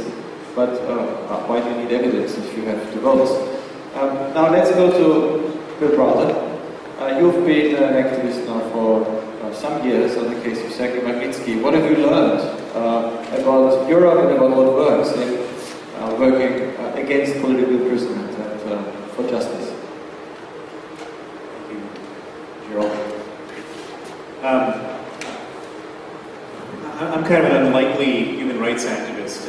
As Gerald introduced me before, I was originally a hedge fund manager in Russia, and I ended up in this field of human rights activism as a result of a very heartbreaking story of Sergey Magnitsky.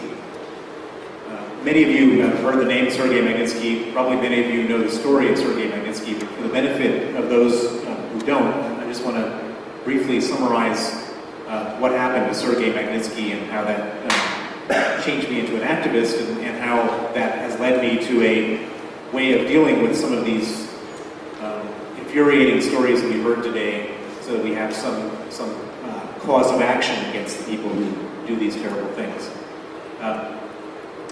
So I was investing in Russia. I ran an investment fund called Hermitage Fund.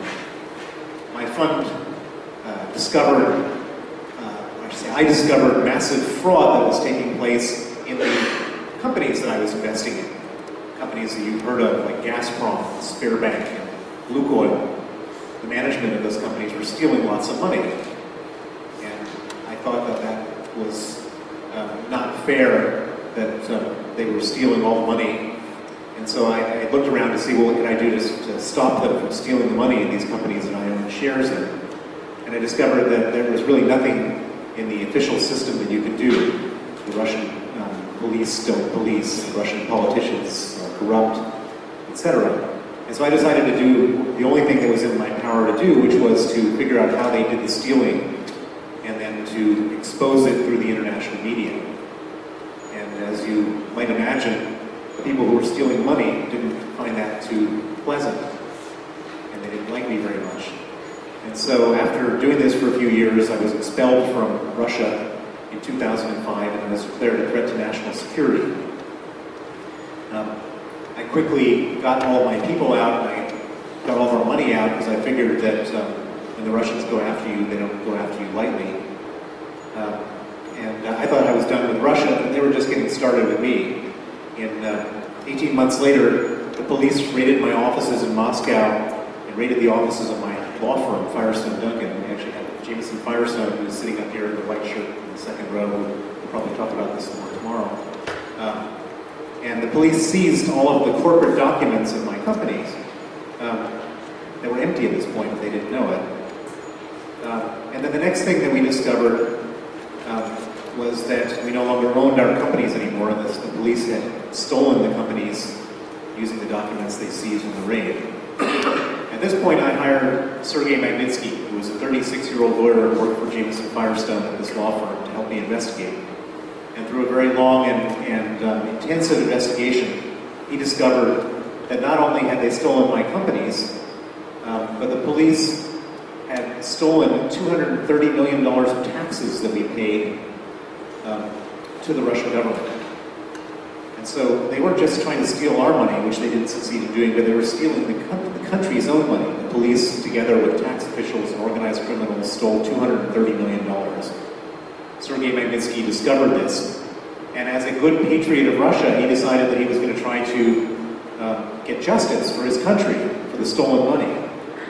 And he ended up testifying against the police officers who were involved in the raid that took the documents that he used.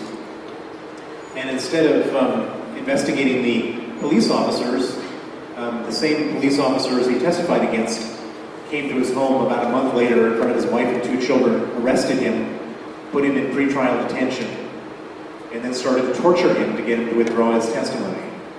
They put him in cells with 14 inmates and only 8 beds, and left the lights on 24 hours a day to impose sleep deprivation. They put him in cells with no window panes in December in Moscow, where there was no heat, so he nearly froze to death. Just the opposite problem of Azerbaijan. They put him in cells with no toilet, just a hole in the floor where the sewage would come bubbling up. And after 6 months of this, he became ill. He lost 20 kilos. He was diagnosed as having pancreatitis and gallstones, and he was needing an operation. But instead of operating on him, they abruptly moved him to a prison without any medical facilities.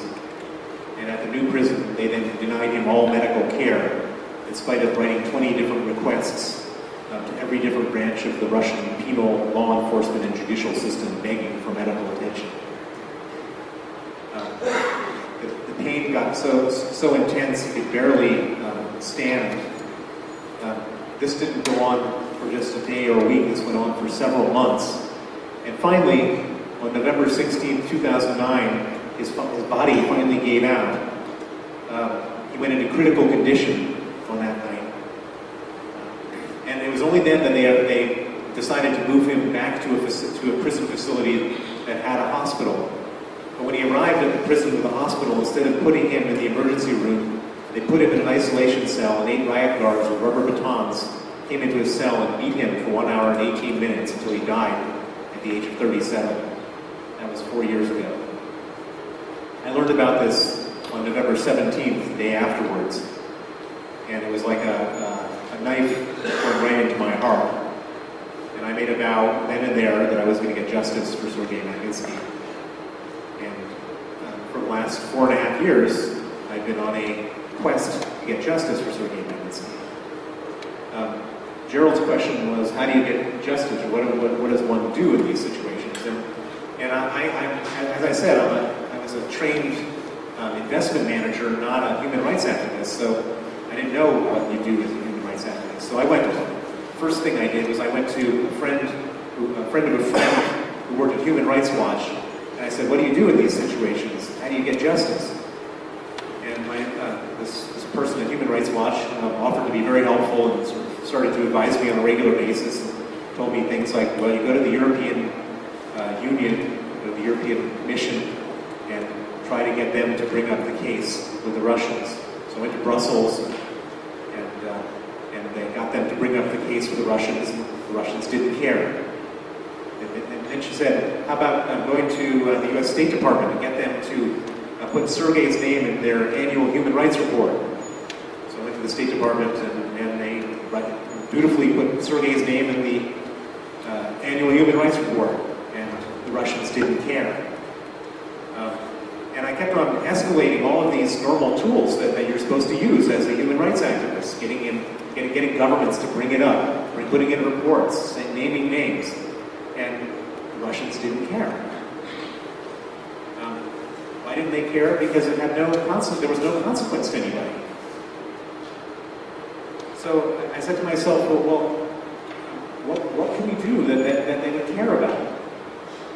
And the answer was that they care about, these guys do these crimes often for money. It's all about corruption for the most part. Why are all these people being put in prison in Azerbaijan? I think they're being put in prison in Azerbaijan because the government doesn't want their corruption exposed. Why did Putin invade Ukraine? He didn't invade Ukraine because he cared about Ukraine. He invaded Ukraine to create a distraction because he's one of the most corrupt kleptocrats in the history of the world. These guys care about their money. And what's interesting is that they care about their money, but they care about their money so much they don't keep it in Russia. They keep it in the West.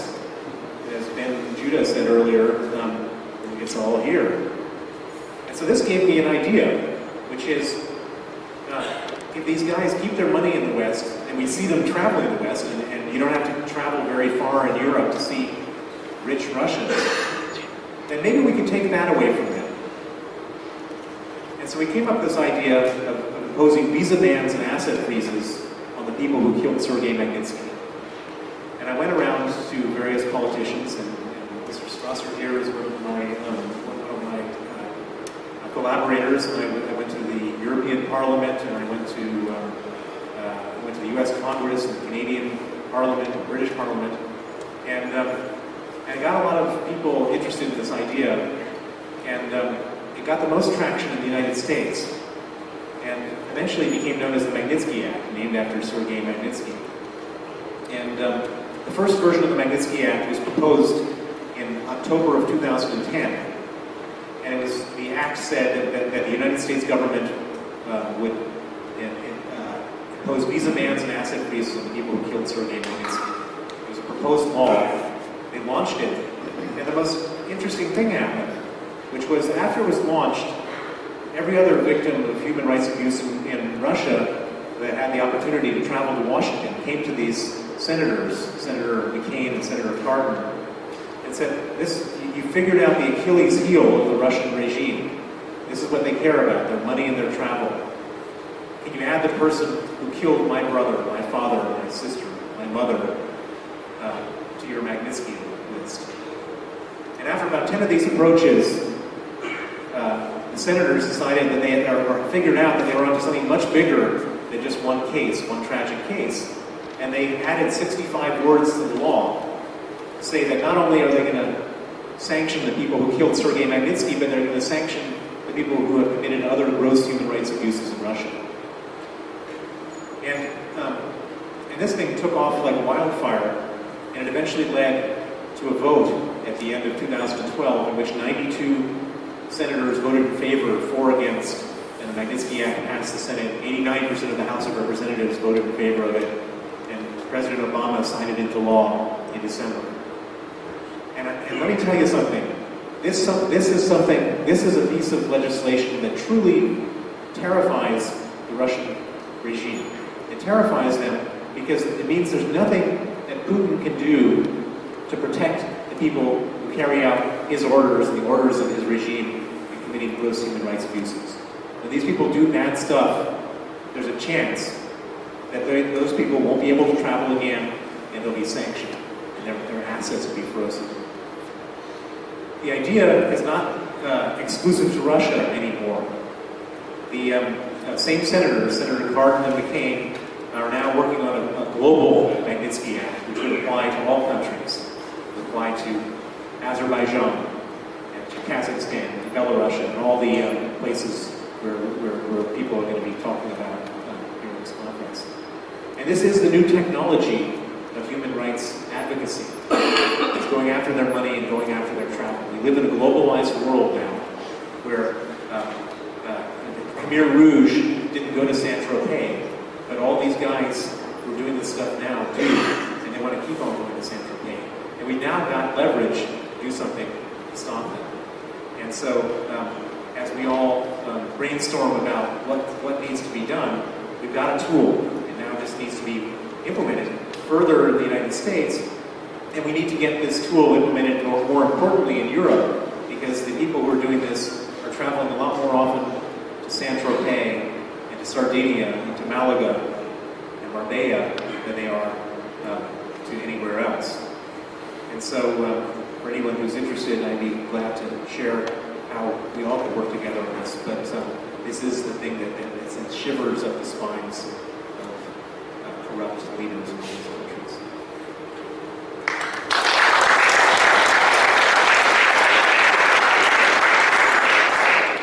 Thanks a lot for this presentation. I've heard you recently in Oslo, but it's always a pleasure because it gives a sense that things are possible. Of course, you've devoted a lot of time to this, a lot of resources, but if people come together and mobilize together, things are possible. But it doesn't have to be defeatist. So this was also the motto, I think, of the work you did it, Christoph Strässer did in the Council of Europe. Not to give up. You had 4 years, special rapporteur for political prisoners. The mandate was once prolonged. And if we say that the final resolution Azerbaijan was defeated, there was a resolution that was not defeated. And in a sense, this whole conference is about that resolution which we got through on political prisoners, gave it a definition, and on the basis of this, hopefully, one can act. Christoph Strässer. Yeah, thank you very much for the invitation and for the possibility to say some words. I don't want to add more examples for the situation in Azerbaijan and what Browder said for the situation in the relationships between Western countries and Russia. On behalf of the Magnitsky case, I myself would say generally, not in this case but in many others, there should be a little bit more courage in the politics of Western countries when they deal with big violations of human rights. This is my first point, and because I see that in all debates we have, and I think therefore I will make a little bit more than only the situation of human rights, of political prisoners. I feel and I see that in many debates in the last years, not only in the Council of Europe but in the international community, there is a structure that I feel is very dangerous for the situation of human rights all over the world, because some countries are trying to relegate the values of human rights that come out of the, for example, of the European Human Rights Convention, but also the General Declaration of Human Rights on the level of the United Nations. I have been in, I think it was in March, on the meeting of the Human Rights Commission in Geneva, and I had to listen to the speech of the Russian Minister for Foreign Affairs, Mr. Lavrov. And what he said was very clear. He said, you, the Western countries, have your idea of human rights, and we and other countries have another idea of human rights. We have to respect and to accept different cultures, different traditions, and this is why we don't want a longer time to follow that what you understand under human rights. And I think this is the real dangerous discussion we have to make in the next years. I feel if this kind of relegation will win in the debate, in the international debate, the idea of the general values of human rights has lost. And this is what we do not and we cannot accept, and there are some examples in the last days, in the last months and in the last years, not only in Azerbaijan, This is what I want to say very, very clearly. Because one of the arguments against my report was you are blaming one country. Because do you not try to find out the situation in other countries? Therefore, I think it's a very, very good idea that there is, I think, a motion in the Council of Europe for the next meeting, I do not know when, that there is a new special rapporteur for the question of political prisoners in all member states of the Council of Europe. I think this would be a very, very good signal to say it is not only the situation in one country, but we have to look for the situation in all member countries of the Council of Europe. I do not know, and this is the second point I wanted to say to this topic, if it's possible that one rapporteur can get this in his job. I know how small the resources are to make such a report. I was supported in the office in Strasbourg by 2 persons, and they had not only my report, they had a lot of other reports. And therefore, I feel it's impossible for one rapporteur under the existing structures of the Council of Europe to make such a report. This is what I feel, and I think we should discuss it in the structures of the Council of Europe. I feel if we want to take up this topic, and I feel it's very, very important, there must be another structure, there must be a bigger staff, there must be more financial output. Otherwise, the one who will do it, who will get this new report, we will have no real chance. This is the second we have, I think, to debate tomorrow. That can be the structures to continue this case. But let me come back to Azerbaijan, and I just want to mention one case that has played a role in the whole debate, but I will repeat it because for me personally it's very important. It's the case of Mamaki. I say it because he was the one who gave me the opportunity to make this report on behalf of the situation in Azerbaijan. He came here to Berlin, I think 2 or 3 years ago, and he was financed not by the Council of Europe, not that we have wrong ideas, not the Council of Europe supported him to come here, but there was some civil society organizations who made it possible, and he came with a lot of documents. On many, many documented cases I had to observe, and I had to make this list with alleged political prisoners. That was what I said, and he stayed here for 3 days, and all day and all night we were sitting together and checking all this list, all these documents, and then now he is arrested. I feel it's also personally for me, it's a kind of a thing I and we all together should not accept. We have commented and we have the whole process against it. There were 21 witnesses that he had frauded some people, that he did spend money for any purpose that was not given in order. 20 of these victims said no, everything is okay, everything what we gave him as a demand, he did, and he got the money. It was completely correct. There was one case who said, yes, he is a bad man, but I cannot remember what was really going on. And this was the only case he was a little bit in a bad situation, but nobody of the objective observers of this process said he could be imprisoned for 5 years and a night. And I think I just want to say it because it's personally, for me, also a very, very bad situation, and I just wanted to mention it. Another point is what can we do, what can politics do, what can civil society do? My first impression when I got this report on political prisoners of Azerbaijan, exactly title was "Follow up on the situation of political prisoners in Azerbaijan." I was not the first to make this report. We had some basics from 2002, 2004, and we had a definition, and this was I went and I started to work. And then there came these cases where you see the real face of what is going on and what character has such a government. 3 times I asked for a review. 3 times. And they gave me an answer. The first time they told me, yes, you are a nice guy. We like to see you in Azerbaijan. We have a lot of beautiful beaches. You can go there and we can discuss and we spend you all the whole week. And I said, yes, of course, I will come to Azerbaijan, but only to fulfill my job as a rapporteur on political prisoners in this country. And then they said, no, you can't come because we have no political prisoners. And then this was the end of all debate with the Azerbaijan government, embassy here in Berlin, and with the Azerbaijan government really. And then, and this is what I want to point out, what is the question also for the future. McNamara mentioned that there was a meeting of the bureau in Azerbaijan, in Baku, to present the ideas of the presidency of Azerbaijan for the next six months. And he said there was rejected the visa for a colleague from France and René Rouquet, and it was said he had no allowance to come to Azerbaijan.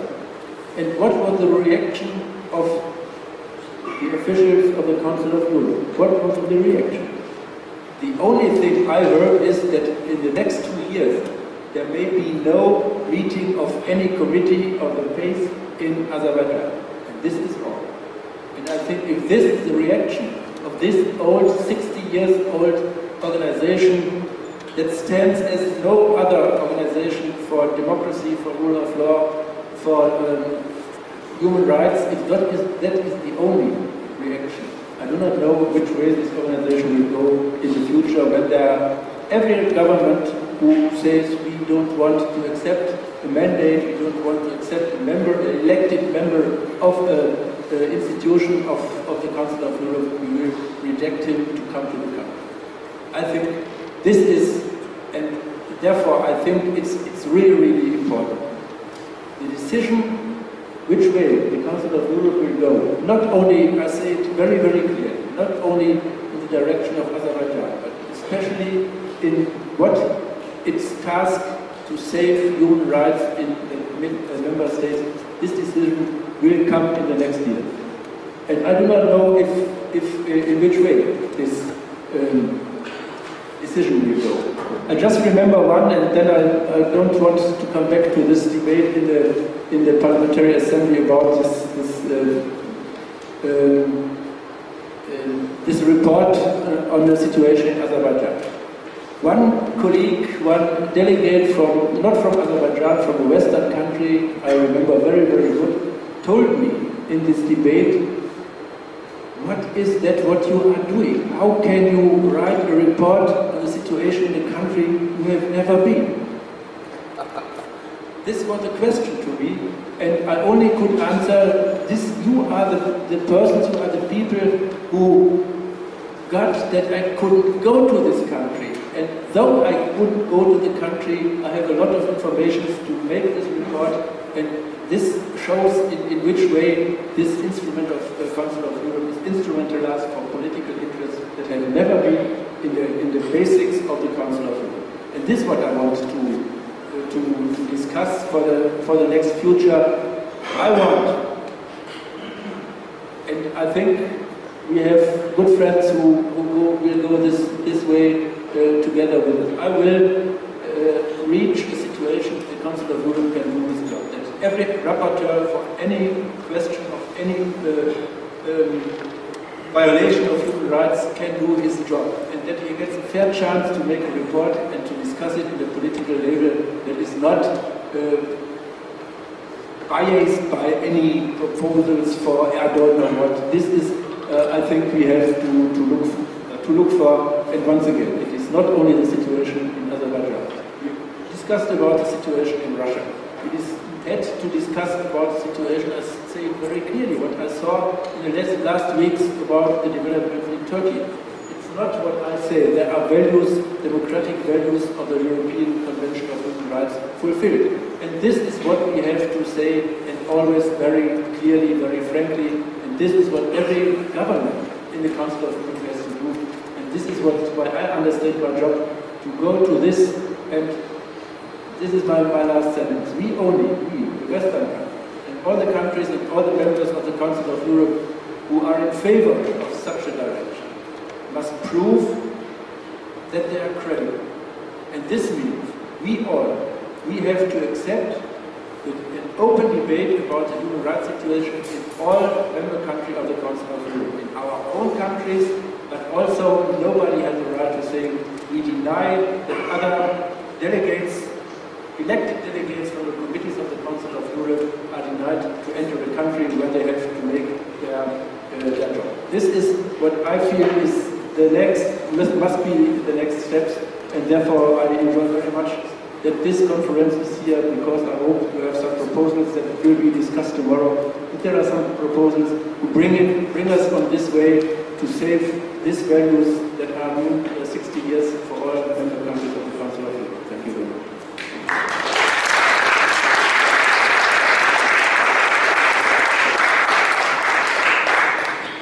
Well, thanks a lot, Mr. Strässer, for this appeal to do things, and also this promise that the Human Rights Commission of the German government is certainly going to pay close attention to this. We will discuss all these ideas further, and perhaps what the speaker said before, a democratic international might emerge, because there are other countries. I've had discussions with governments, parliamentarians in Europe, who also feel that this is a real crisis, that their institutions our institutions are taking away from us.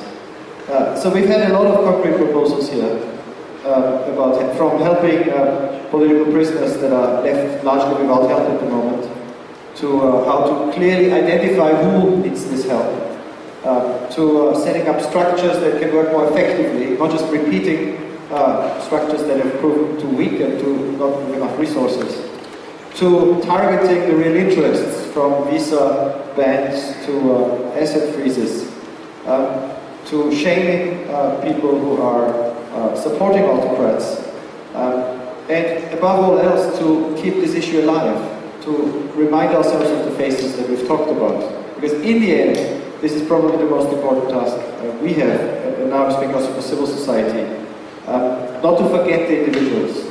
Because in the end, this crisis has also erupted and gone so bad because so few think tanks, and so few media, and so few parliaments have paid attention.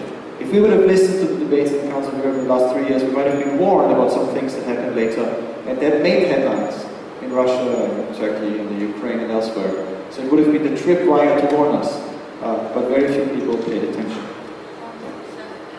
And I want to reiterate the timing. The timing is now. While Russian delegation has lost its voting rights in Parliamentary Assembly of Council of Europe, it is time to come back to the political prisoners issue and to highlight it, because it's Russia who helps all the crooks from post-Soviet countries to imprison decent people. It's Russia who helps them to do that. And it's time is now, while Russia is out of voting rights. It's because the 18 Russian members lost their voting rights, not over human rights, but over Ukraine, which is very, very important. But there's another decision coming up in a few weeks, and I think we should try to make this also an occasion for debate. There will be a new General Secretary elected from the Council of Europe. And I think all the candidates should be asked by media, by civil society, what they promise to do about this crisis. There will be an election in a few weeks' time. So, if Russia was mentioned, I just want to add one small meeting during my reports. When I only had the report on the situation of political prisoners in Azerbaijan, I had a good cooperation with the Russian delegation. They told me, we don't know if you are in favor, but we will abstain. And this was an argument that we had a good chance to win. And then came the second mandate that was only the definition of the question of political prisoner. And then there was a big change in the Russian delegation. They came to me and said, okay, we told you if you only go on the situation in Azerbaijan, maybe we support you. But now, if you have the mandate to make this definition for political prisoners in January, we can't support you anymore, and they didn't mention, but I added for me, because we might be the next country where it's to check. This is one of the situations we just now have in the Council of Europe, and I think once again, it's a very, very dangerous development. I just wanted to add one housekeeping point to my little talk, that there's, in the back of the room on the side table, there's a number of books that we brought along called Why Europe Needs a Magnitsky Act, which is a collection of essays from some of the most famous human rights activists around the world, including a number of people who are here today. The copies are there for you to grab and take and read. And I also want to point out there's a very good website on Justice for Sergey Magnitsky. There is a very interesting debate which took place a few weeks ago in Oslo on the website of the Norwegian Helsinki Committee, with very good presentations by former political prisoners, including the activists of Pussy Riot, Zona Brava. There'll be a lot more material available on our website, the ESI website. And after this meeting, which wasn't meant to be academic, which is meant to bring activists together to discuss what to do next, we will continue the debates. What will you be able to do in the Council of Europe? I think that's something we can discuss tomorrow, but there's just one point I'd like to make, and that's that, any criticism that I've made of Azerbaijan isn't a criticism of a governing party in Azerbaijan. It's a state and violations of human rights committed by and in the name of the state. And I mean, I think that, at previous sessions of the Council of Europe, Magnitsky has come up and will hopefully come up again in the future. There's a draft resolution. But there's, I do want to restore balance. Snowden also addressed the Council of Europe and addressed it from Moscow, because he couldn't come through any Western European state, because if he did, he would have been seized and extradited to Washington. I mean, we should, I think, bear that in mind. We shouldn't start to pretend that somehow former Soviet states are they're being dragons, and here there's, once you cross that former armed curtain, there's respect for human rights, openness, transparency, all those good things. And it's a simple sort of, that there is sort of that simplicity of good and bad, which is a sort of, I think, a feature of, we risk having that as a feature of this debate. Well, I think this is a very good conclusion, because it underlines that the Council of Europe was created on the basis of the assumption that all democracies are perfect. That is the very idea of having a court for democracies, and that all democracies need to be held and hold each other to account. But of course these courts fail, the European Court of Human Rights fails, when it is mocked, when it's not an isolated violation by states, but when it becomes systematic. And that is, I think, the crisis we have now. It was meant to be a club for democracies only, that assumed and accepted they were imperfect and needed to be held to account by each other, and now it's become a club that the chair of it is an autocracy that is mocking its values and gets away with it. Now on this note, and with great thanks to our panelists, Khadija came from Baku, Michael came from Dublin, and Bill from London, and of course Christoph Strässer, I want to thank you for your attention and interest and patience. We've had more than 2.5 hours, which is a long time to sit in a room. But I hope it was worth it for you, and I hope we will continue. This is just the beginning of a series of events. Thanks a lot to everybody.